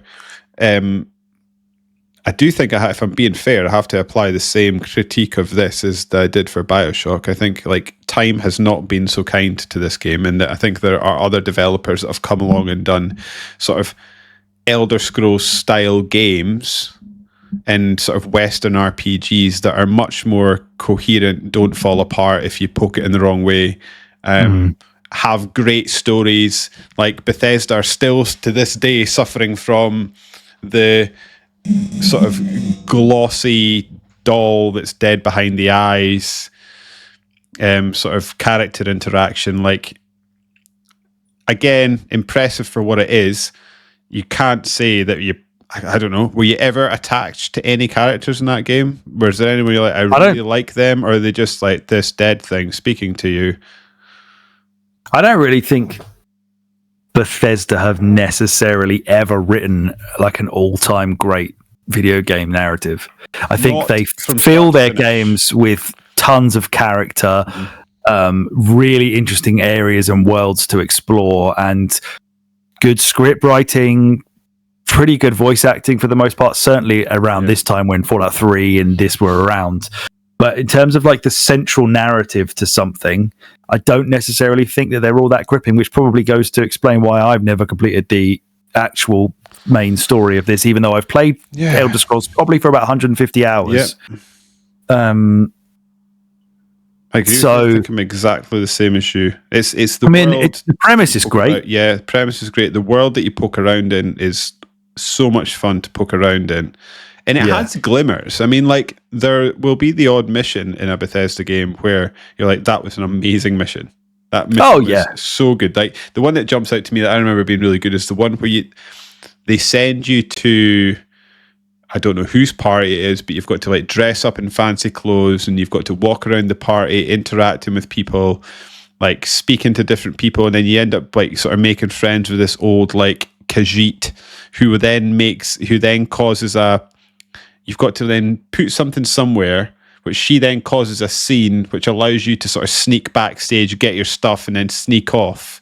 True, like really intelligent mission compared to what the rest of them are.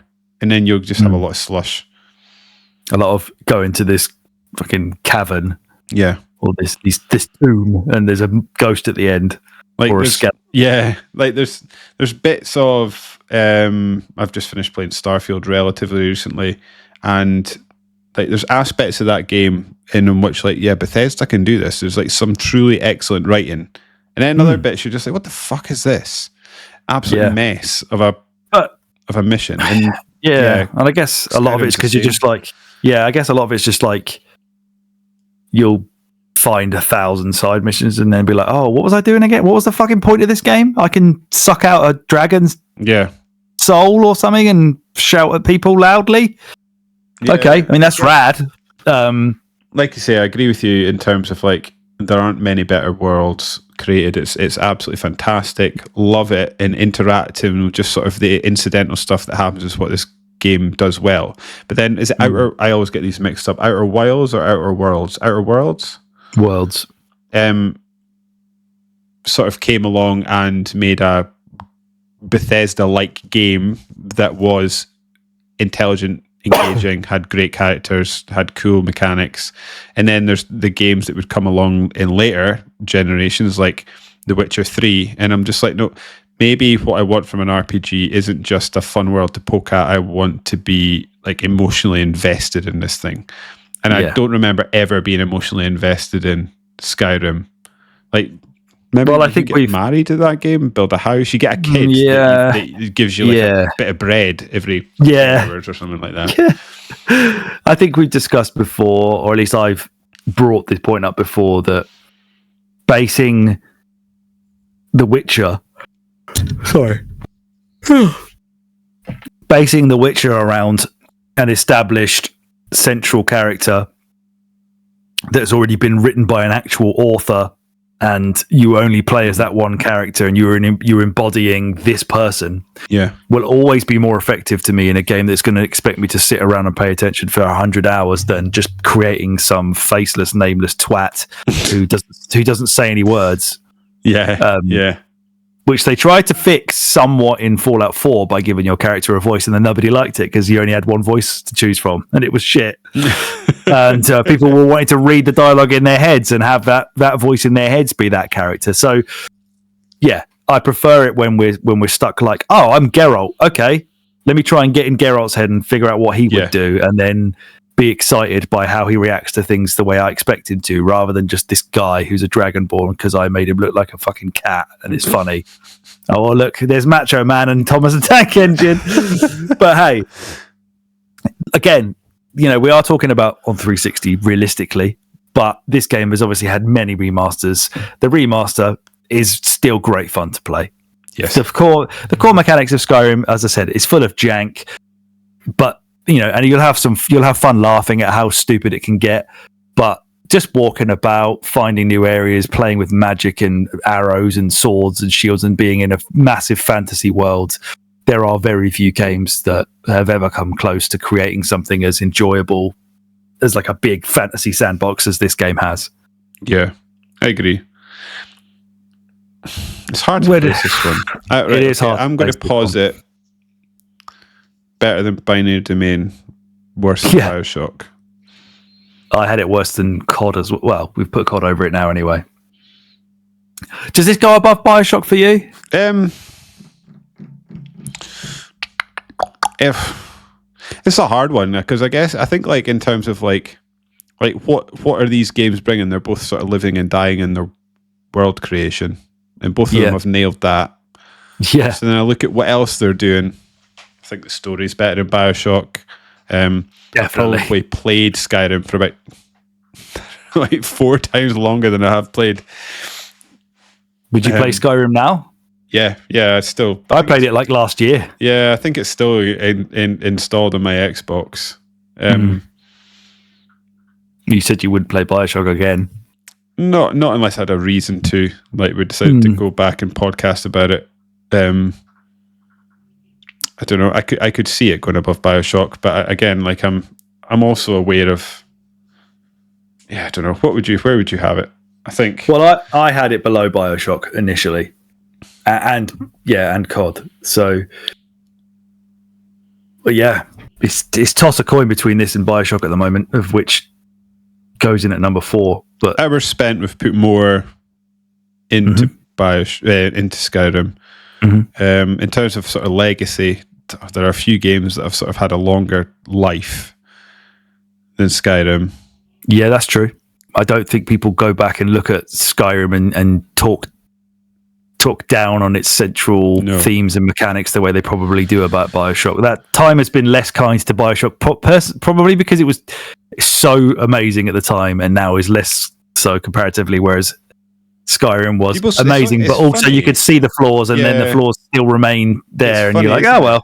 Because I agree with that. I think like people sort of accept and sort of enjoy almost the flaws of Skyrim, but I don't think Bethesda would get off with making another Skyrim.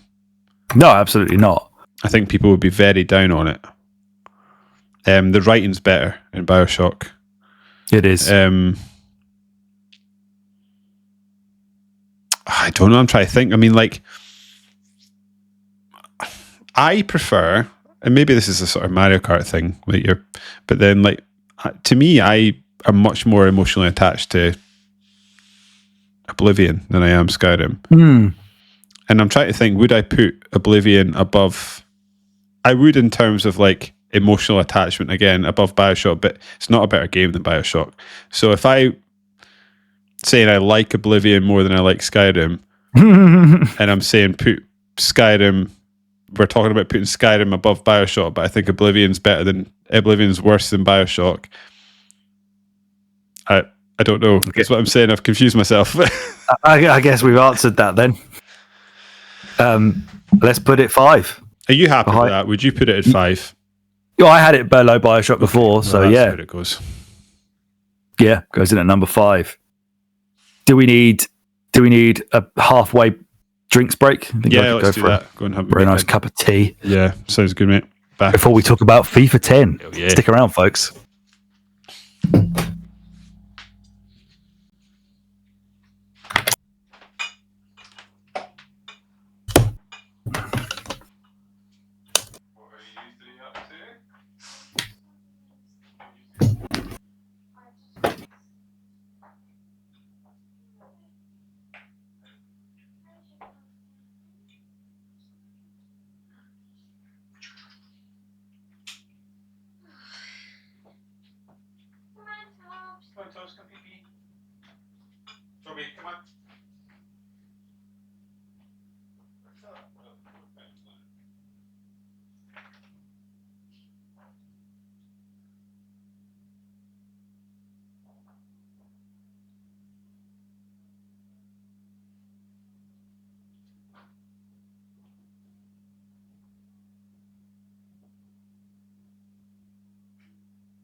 FIFA 10, baby.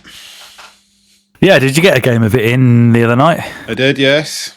How does it feel in 14 years or 15 years later? Perfectly fine. I think like this is, I don't know, for me, I'm not speaking objectively, but for me, this is probably where FIFA peaked. In my opinion. Agreed. This had Ultimate Team in it. It wasn't as cynical as it has become. It was a sort of more of an obvious split between just being arcadey fun and having a realistic aspect to it. It wanted to look and feel like a football game whilst also being fun, and I feel like FIFA sort of drifted away from that over the years. Yeah, this is peak FIFA to me. It looks okay. I think I'm trying to think of like better football games. There probably are plenty better football games. We've had fun with some older football games over the years. Is it Pro Evo 4? Everyone thinks about as being the football game, but yeah, it's a perfectly good FIFA game. Probably my favorite FIFA game, certainly on the 360. I'm just looking now at the old classic loading screens where they just let you run at a goal and think about doing skills and smash it. That. No, maybe 08 would have done that too. I think what is what's probably worth paying attention to in regards to us putting FIFA 10 in this list is that it's effectively representing FIFA, peak FIFA, as David said, in this era on this platform. You may prefer FIFA 11 or 12 or even 13, but fundamentally, I was playing Pro Evo from forever. Actually, I was playing Pro Evo. See, like the last FIFA I played probably until I played maybe 09 towards the tail end, and then 10 from launch day was like FIFA 99 on the N64. Everything after that was Pro Evo because it was just the football game. Better, yeah. But it stagnated. It didn't really do anything creative or try and push the virtual sport on in any meaningful way. Whereas FIFA added these extra modes into it. It obviously pumped more money into the production of it. It really found its feet and found an engine that properly worked and mixed in this, as you said, sort of arcadey, speedy What's the feel. engine name? Can you remember? Because it had like a funny name, and this was the first time that like a football game had like proper interaction between like on-screen sprites. So the player you were tackling would respond, like his limbs would respond in the way he was being hit. It's like Impact Engine or something like that. I can't remember. Yeah, is that a Madden thing? It's something like that. Yeah. Maybe it was the same engine.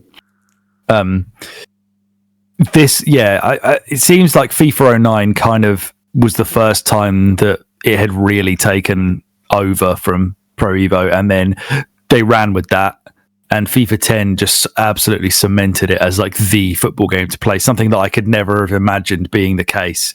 I actually went off football for a couple of years when I was getting more into like alternative music and playing video games, and a lot of those crowds that you mix with when you get involved in that kind of thing are very anti-football. You don't get a lot of people who play loads of video games and listen to like alternative music who also love football. At least you didn't back then. It was all like, oh yeah, but You know, so all these fucking lad shit in it. And yeah, there are a lot of dickhead lads who like football. But this became just sort of like an absolute yearly tradition. Like I would get FIFA every single year. Yeah. I'd play the manager mode. I'd play the ultimate team. I'd play online. As you mentioned earlier, I lived in a house with a bunch of other guys that I had grown up with. And just FIFA was constant, like over and over and over again, like every other day playing FIFA tournaments, just all that kind of stuff. It was like, this has to be in this list, even if FIFA 10, like no way in fucking hell would you touch FIFA 10 unless you're doing it for a podcast like you did yesterday. There is absolutely no reason to go anywhere near it, but I have never really enjoyed playing football games as much as I did for that period where FIFA... No, I have. That's not true. But I never really engaged with them as much as I did, as constantly as I did with FIFA, because there was just like so much scope to it. There was so much content in there. There was so much replayability in it. And there was just access to loads of people who wanted to play it all the time. Mm-hmm. And it became so massive.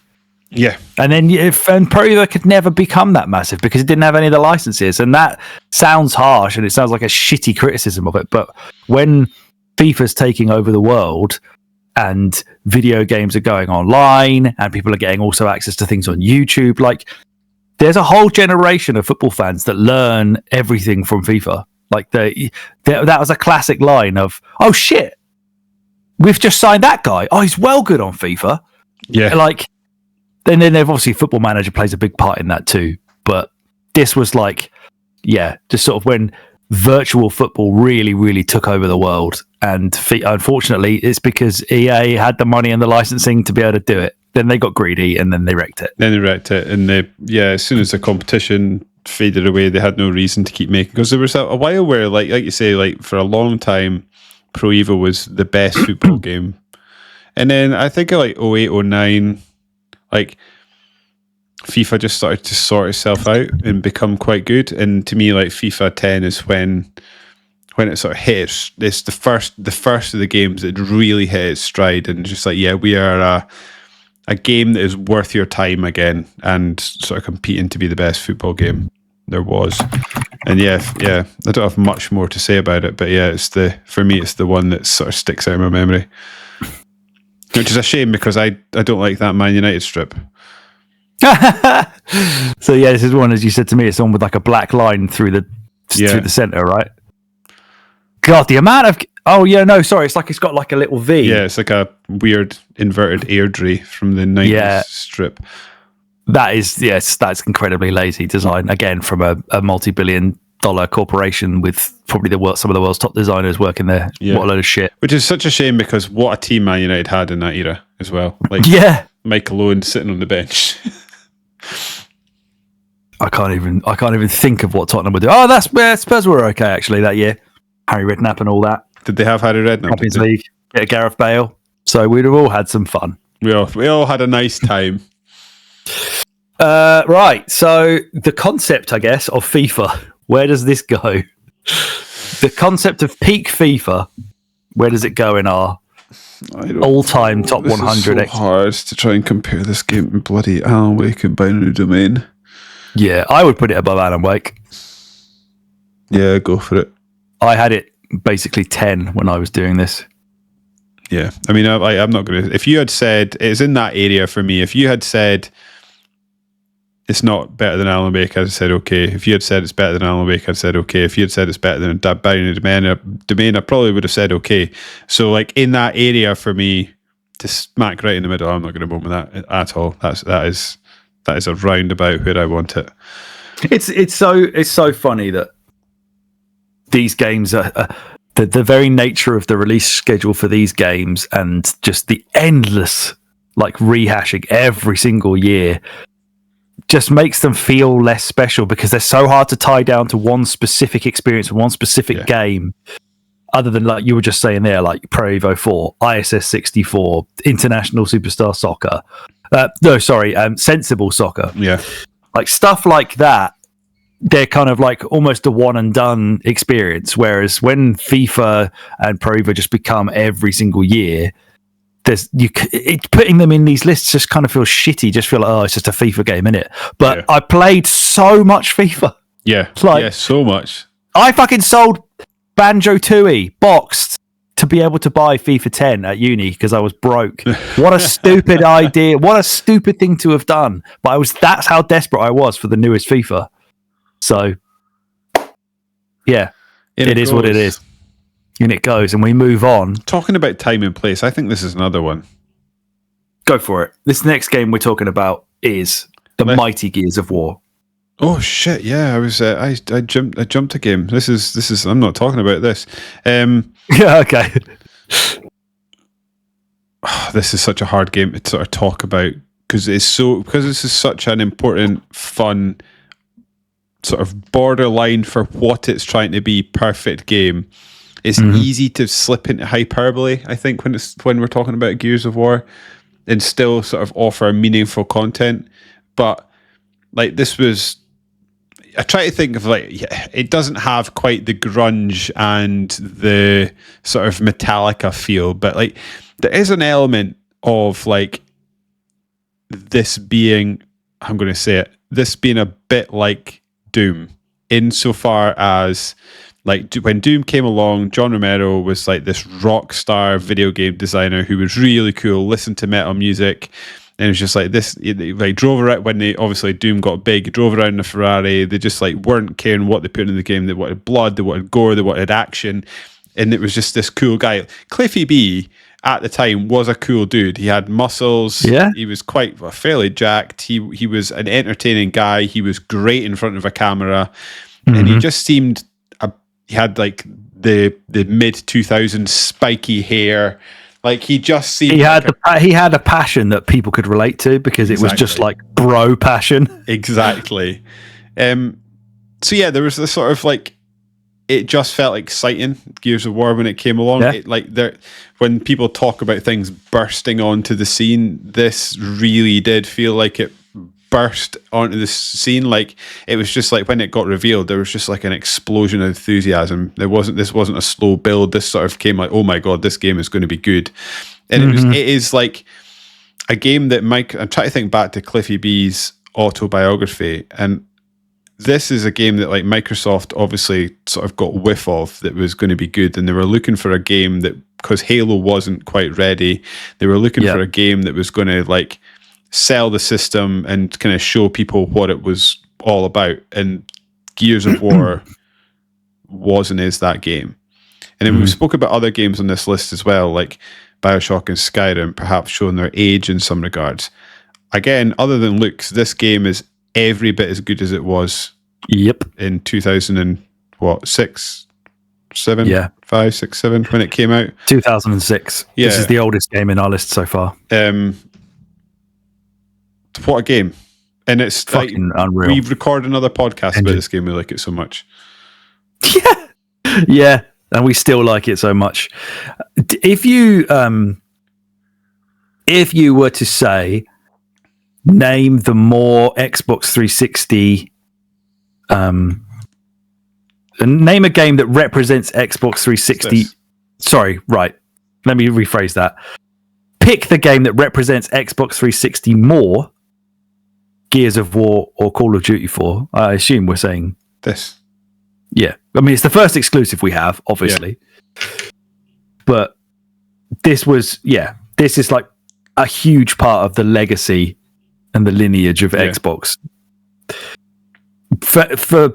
And it's fully deserved because, as David said, still fucking rules. Like there's nothing that sucks about Gears. Active reload is such a cool mechanic.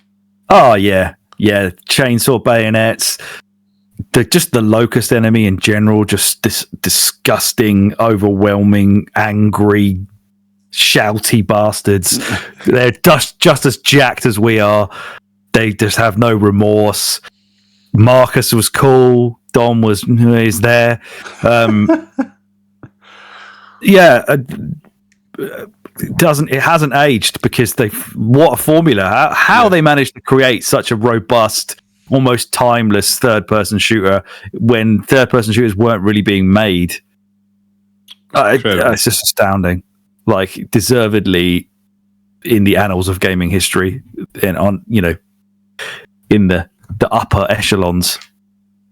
And Absolutely. for me, look, if you want to hear more about Gears of War, we did a podcast about it. We do a whole other podcast about it. There's no point diving deep into Gears of War. If you're interested and you're a fan of Xbox 360 and you've joined us for that reason, you're going to love Gears of War. So for me, I would put this current. Well, actually, I had this below Arkham Asylum. So, but I don't know if that's a shared opinion. I don't think it goes above Dead Space. Or do you think it goes above Dead Space? No, it doesn't go above Dead Space. It goes above Bioshock. Yes.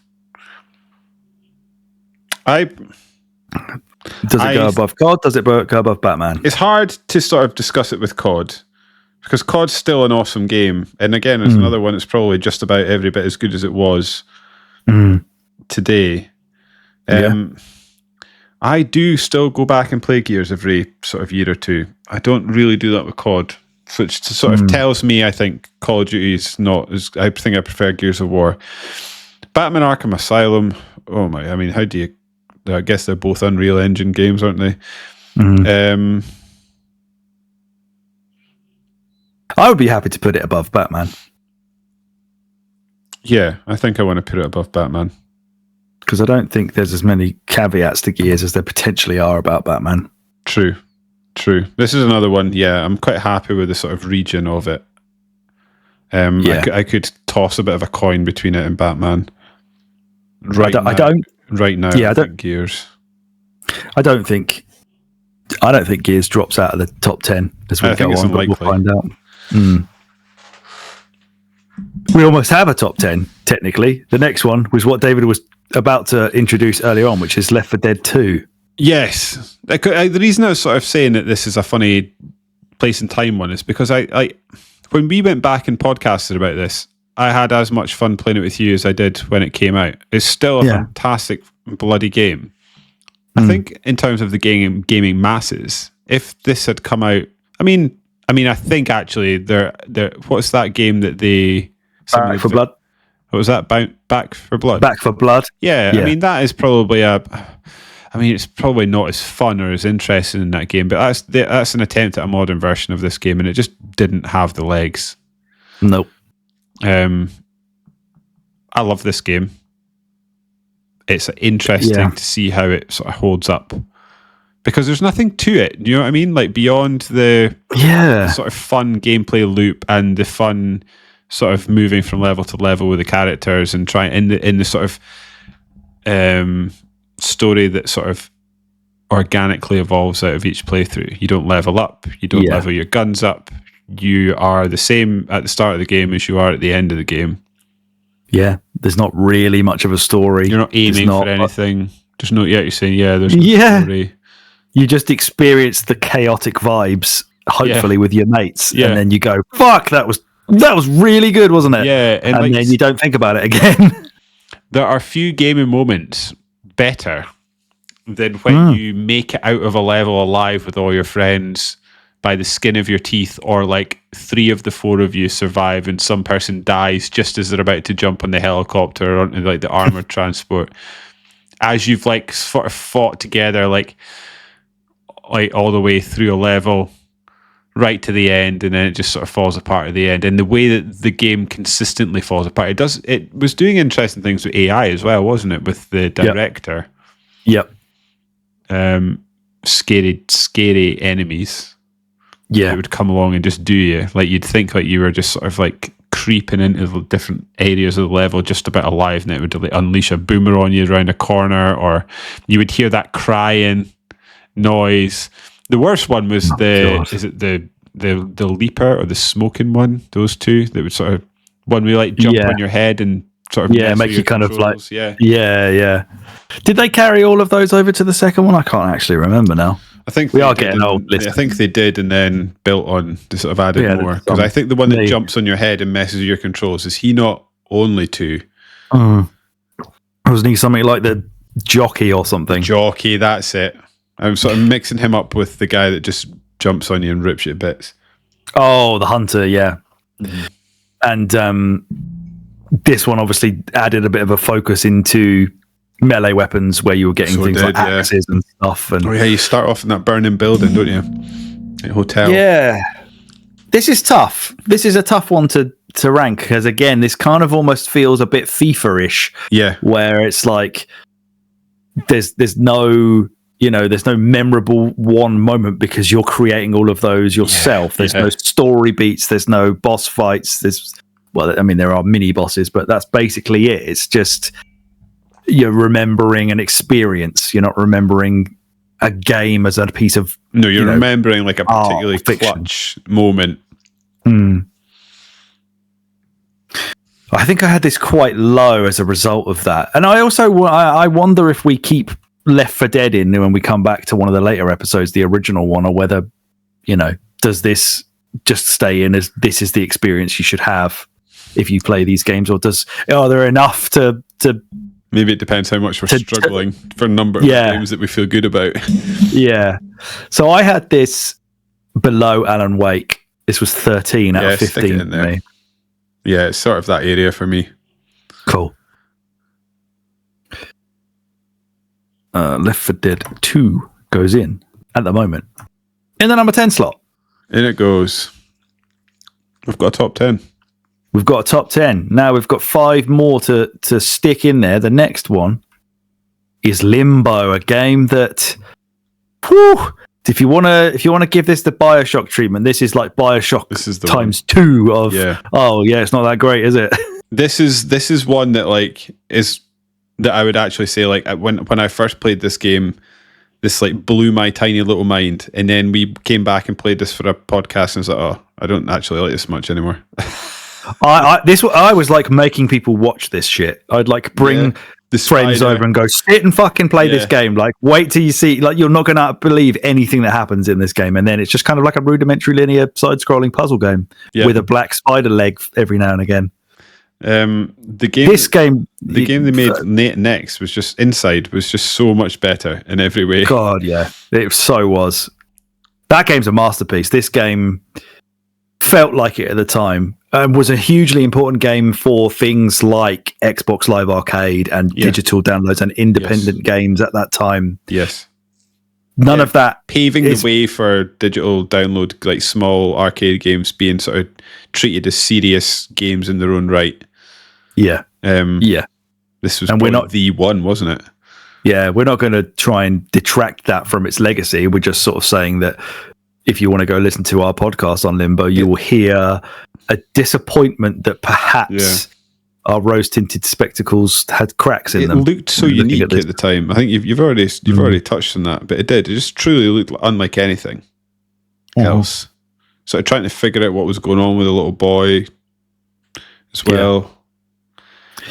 I think it's important for us to try and keep everything in this relative to everything else in the list, because we can't rank Inside. We can't rank how indie games have blossomed and become the major force in video games that they are now.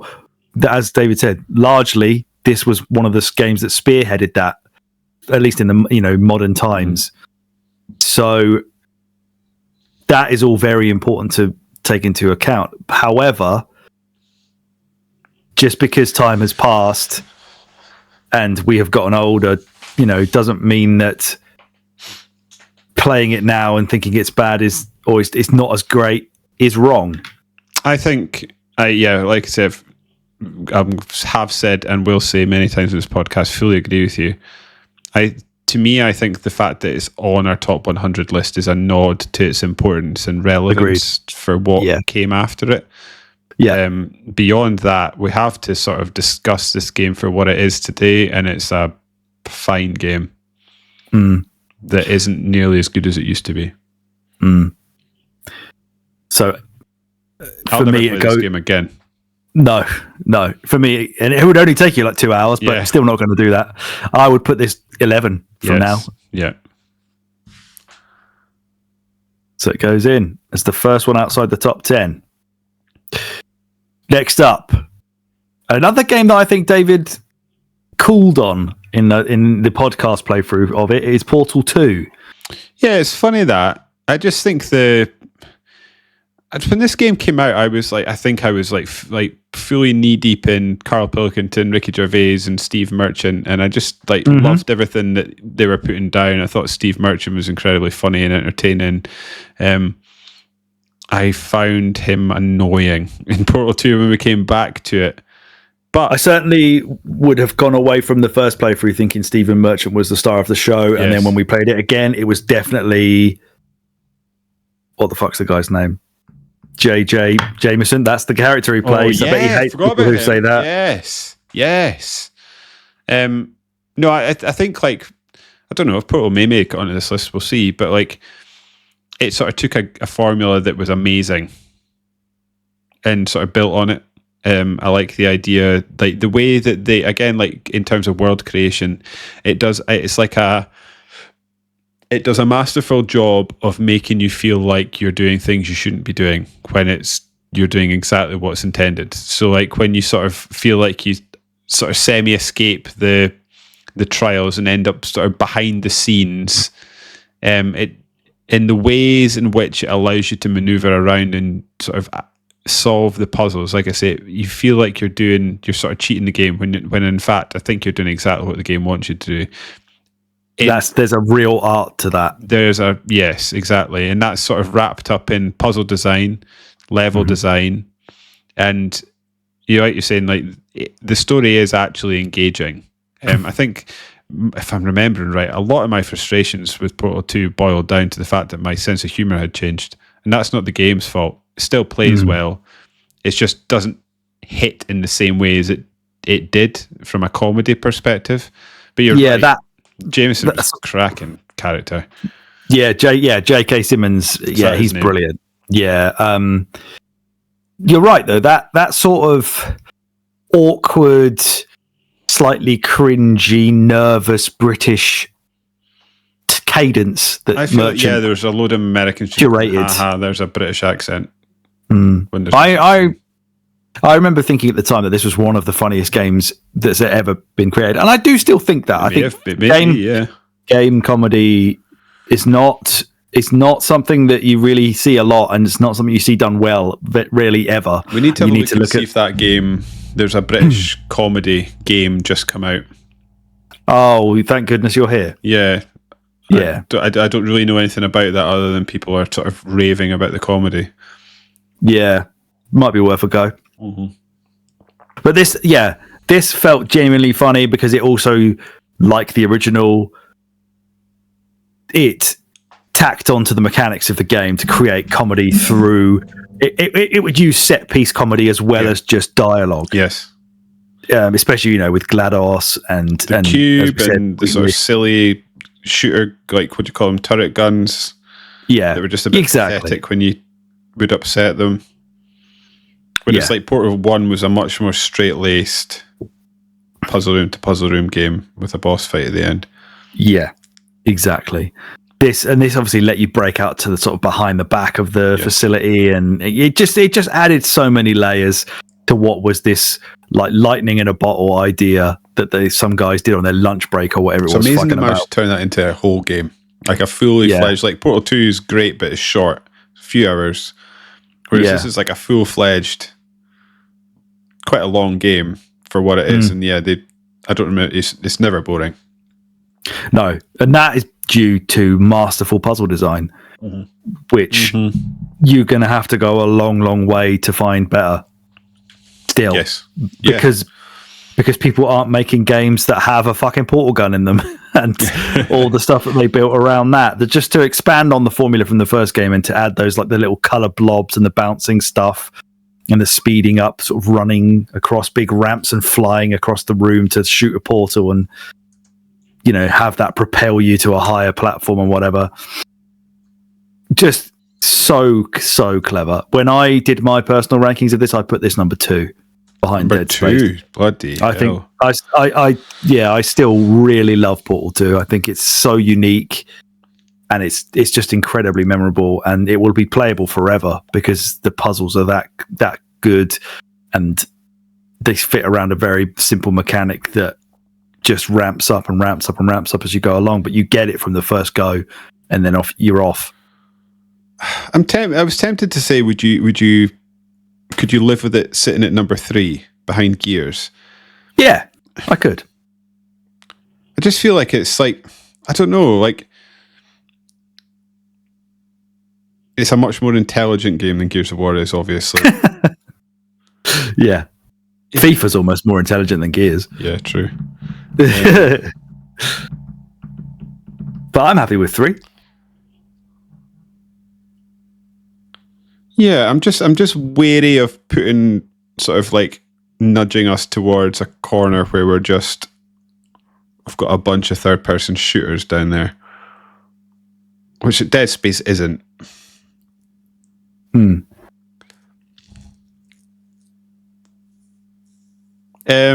Yeah, if you're not going to fight me, let's put it 3. If you're going to put up any sort of resistance, we'd stick it in at 2.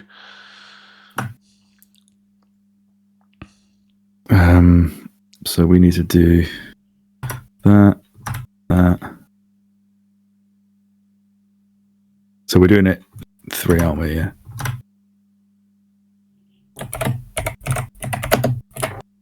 Portal 23. Portal 2.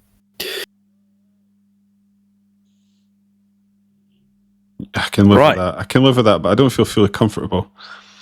Oh yeah. We should. I think we can make changes later. Yeah, every time. I don't know. Well, let's figure out a number, but every episode we should have the ability to call in a suggestion that we can discuss. What, like a change? Yeah. So you get one. You can go like, all right, I hair package. Yeah, I think we should move. Blah blah blah. Yeah, that's fair. I'm happy with that. Okay. Oh my god! Right, 3 to go. The next one, Resident Evil 5. This is a perfectly fun and competent game for me. Yes, yes.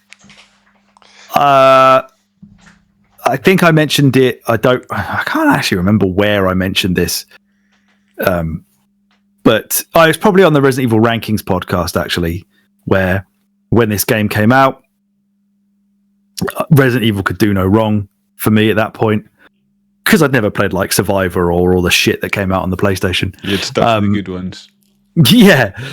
The fact that I had played Resident Evil with my friend for as many years as I had, taking it in turns, and now finally we could do it at the same time. Of course, yeah, that must have got your juices going. It did. He came to visit me up in Aberdeen for a long weekend, and we beat the game 4 times in that weekend. We just could not stop. We've played it since. You and I played it co-op, and we had a pretty good time. Yeah. There aren't any other Resident Evil games on the Xbox 360. Oh, no, that's not necessarily true. There's certainly not any numbered Xbox Resident Evil games on this console that are going to be in the top 100 aside from this. So we need to accept that. This is possibly the best Resident Evil on the 360. Oh my god. However, in terms of, is it a really good game? No, it's not a really good game. It's just good. It's just decent fun with a mate. Did you like this when you play it? Is this like one of those? Oh, obviously, yeah. When you like, if a Star Wars comes out, and say when, like, for example, you heard about this quite a lot. Episode 1 came, like the Phantom Menace came along to the cinema, and like massive Star Wars lunatics would go along and see it, and they went and saw it and they enjoyed it, and they were like, came out thinking, yeah, Star Wars game. Then when they actually sat on their sofa and thought about it, like, yeah, wait a minute, this isn't actually. Once Chris got on that plane and flew home back to England, I was like, was that actually any good? Should we really have played that 4 times in a row and done nothing else all weekend? Probably not. And of course, Resident Evil has bounced back as a series many times over from when this signaled its impending downfall. So I would suggest it's worse than Left 4 Dead 2. So I would suggest it goes above Limbo.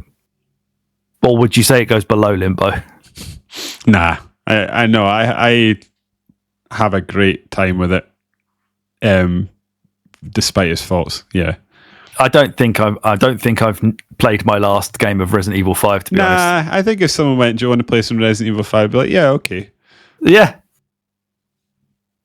But it's definitely not better than Left 4 Dead 2. No.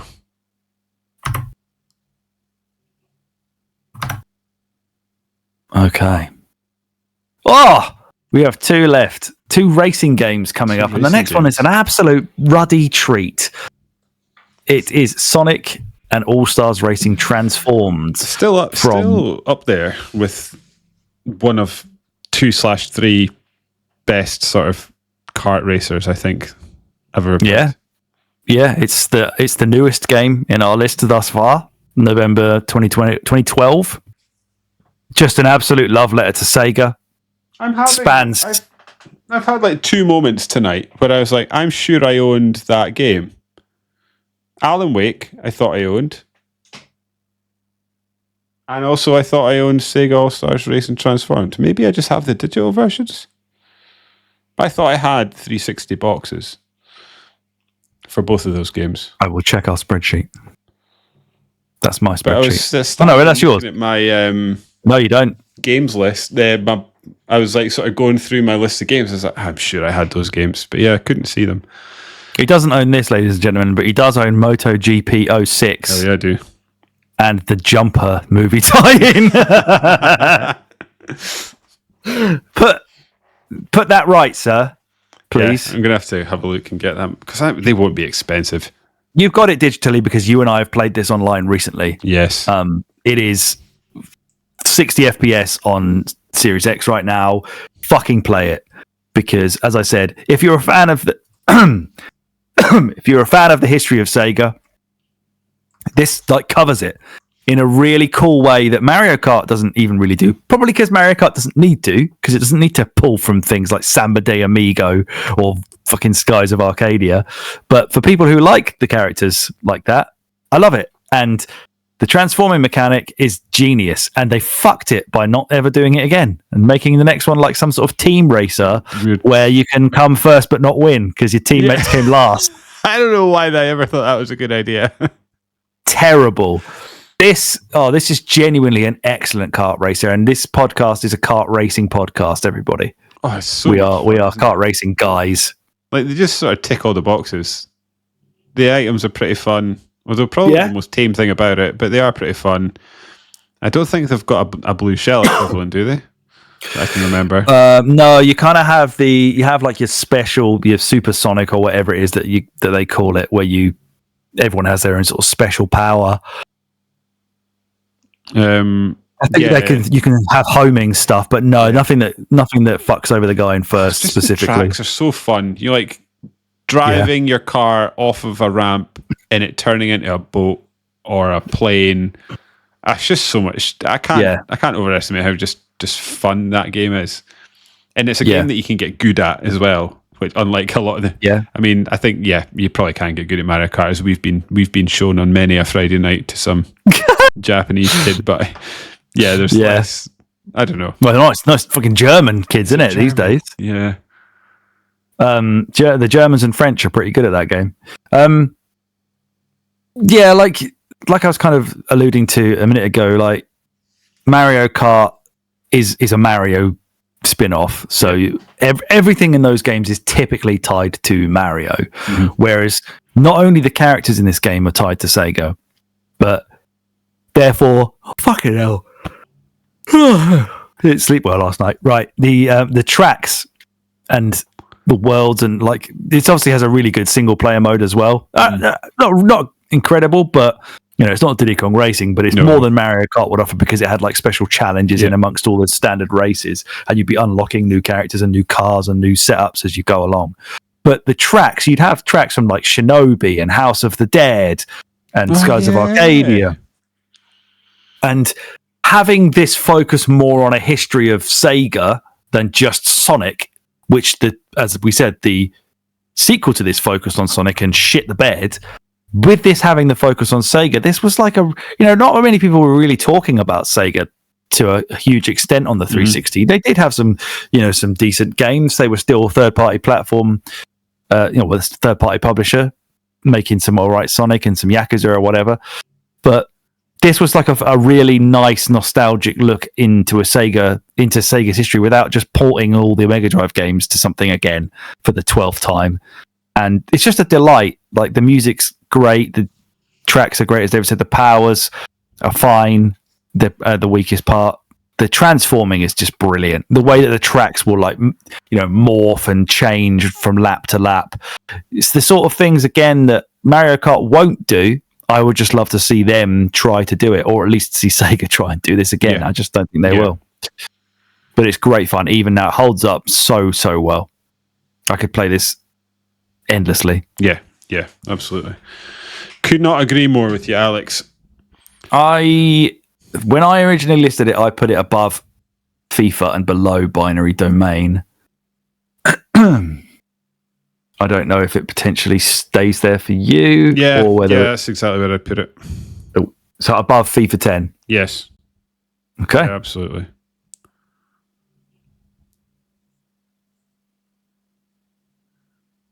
Alan Wake drops. Oh, I see you, Alan. Former number 1. Yeah, former number 1 has dropped to number 11. All the ones. I wonder what our lowest ranked number 1's going to be. Might be Alan Wake, by all said and done. Well, it has to be Alan Wake, unless some sort of like rejiggery pokery goes on.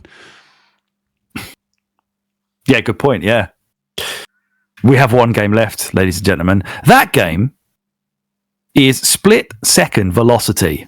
A game that we have both recently played. Yeah, we both recently played this. This is the one I was speaking about earlier with Bioshock in mind, and that like if you get out into first in this game, it just becomes a bog standard arcade racer.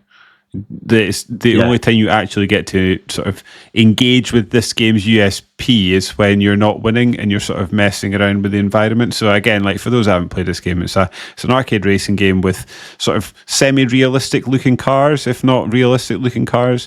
You race around a sort of city environment for the most part, and you build up powers through taking corners well, overtaking people, like the near miss sort of stuff. Drafting behind people seems to be an incredibly good way of doing it. Yes. And then you use a button, it's like a 1 power or 2 power, which sort of seems to just sort of rate the size of the explosion that happens somewhere off screen. So like, for example, you'll be driving, and if there's someone ahead of you, you can press a button that will then blow up a truck in front of the leader, and it'll blow the truck across their path and potentially take them out, which sort of creates some really fun, exciting, dynamic moments. Yes. It's just a shame that it has nothing to offer once you get into first place, unless you get taken out and clawed back.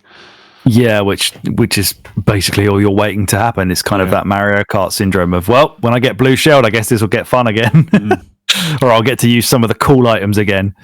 You're absolutely. I mean, yes, this is. I think they were big time going for that vibe. It's not as good as Burnout, that's for sure. It has a really cool hook to it, as David said, where you're manipulating the tracks and blowing them up, and it's like the Sonic karting game, except you're controlling when the course changes.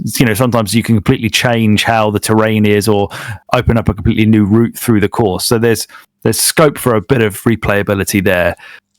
What do you think about the presentation of this game, where it sets itself up as being an episodic TV show with a fucking announcer and episodes and ad breaks? It does. I had a bit of problem with this game actually, because when I played it on PC, and I was honestly quite distracted because you can only use a controller while you're racing. Every other part of the game doesn't respond to controller. That winds me up when PC games do that. I was so distracted. I was like, why is my controller not working? That I couldn't actually take in what the game was doing. And there didn't seem to be a way to go back and rewatch it. So a lot of that sort of went over my head. It's not worth... No, shit. Okay. Oh. Cheesy as fuck. It's really annoying. It's an all right idea on paper, but it's trying to present itself as some kind of like gritty reality TV stunt show kind of thing that like I would never watch in real life. So shut up and let me play. I don't think anything will ever beat that. Is it MotorStorm? There's a racing game that basically the world ended because everybody used up all the oil. So yeah, I guess that's MotorStorm Apocalypse, right? Race and use oil to win oil that was scarce. To me it almost seemed like the oil equivalent of, you want this water, then you've got to throw this 2-liter bottle of water on the sand. It's like, it just doesn't make sense to me. Like running race or something. Anyway, that's not the game we're talking about. No. So yeah, this is, a game that holds up okay. It looks pretty good. It only runs 30 FPS, including the PC version, which is a real shame. But doesn't... I've noticed recently that that's probably one of the few types of game that doesn't seem to suffer from being in 30 FPS, despite the fact that I really thought it would. Yeah, you would with think like so. Scenery flying at you really quickly. But I haven't really, because maybe I can't control the camera, so I'm not moving. Interesting. I don't know, but this felt fine to play right now. Like, it's still enjoyable. It's quite tough. As David said, if you're not in first place, you're not really doing anything necessarily very fun, and you're basically waiting to get fucked over. And there's an eliminator type of race, which is like where you have to not be in last when the timer counts down, or you just get eliminated from the race. Where I would constantly be in first, get smashed up by some exploding bollocks, be in fourth or fifth or sixth place or whatever with 3 seconds left of the timer, and go, well, that's it then. I'm restarting again. So this game's tough. And like I say, holds up perfectly fine. Yeah. It's probably going to drop down to the 90s by the time this is all said and done. So. But it's definitely a top 100 Xbox game and backwards compatible on Series X. Somehow, even though it's Disney, whatever the fuck their game studio was before they killed it. BlackRock Studio, was that what they were doing? Something like that, yeah. But... yeah, for me, it goes bottom right now. I'm assuming you agree. Yeah, totally agree. Yeah. Yeah, BlackRock Studio. And what's the publisher? Disney, I think. Just Disney? Disney.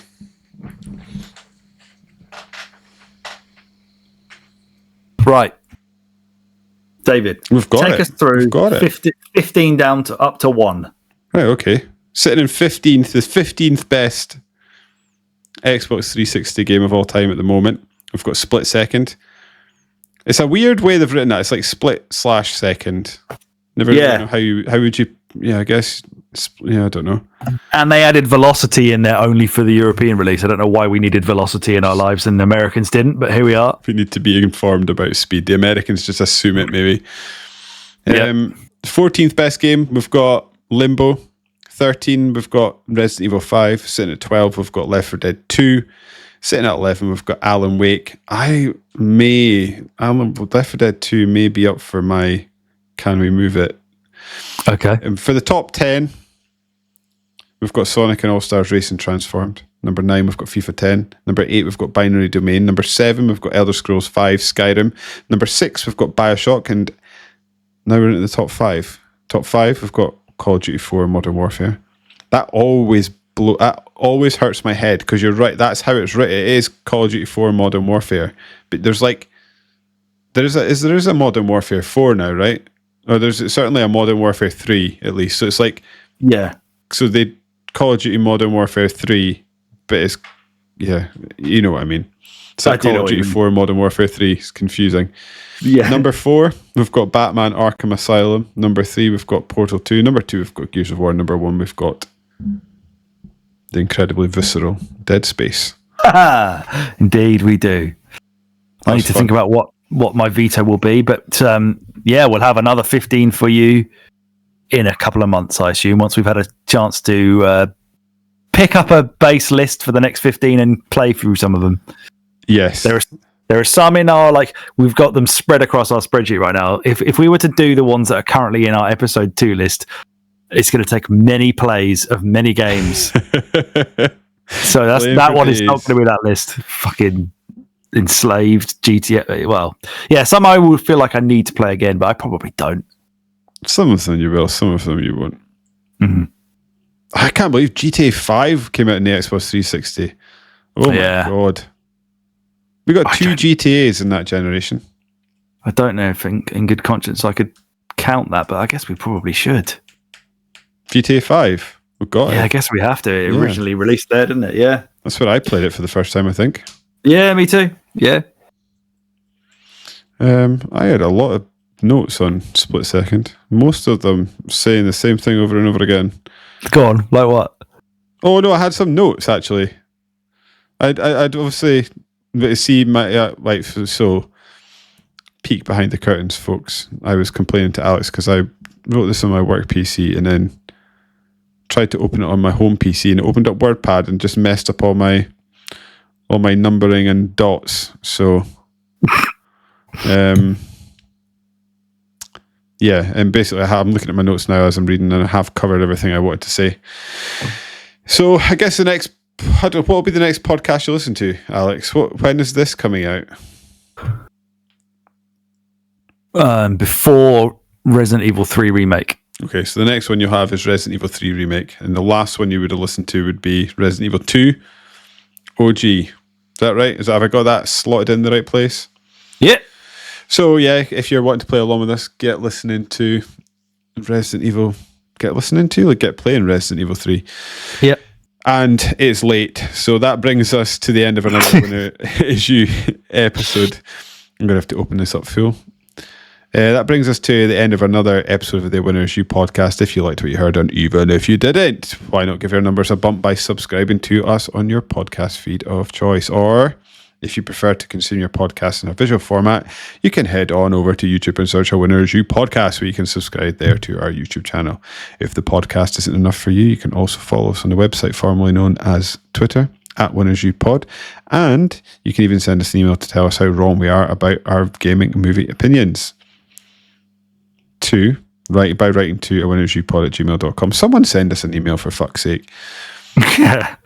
Alex also has not Twitter @SuperThrillix, and I'm still trying Threads, probably mostly unsuccessful, where I am @David Smiley. And if you're one of the young uns, we also have TikTok. Head over there and search for Winners You Pod if you so wish.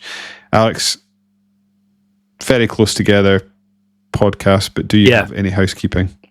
No. I want to go to bed. I've been David, he has been Alex, and we have been Winners You, and I'm out. Keep gaming.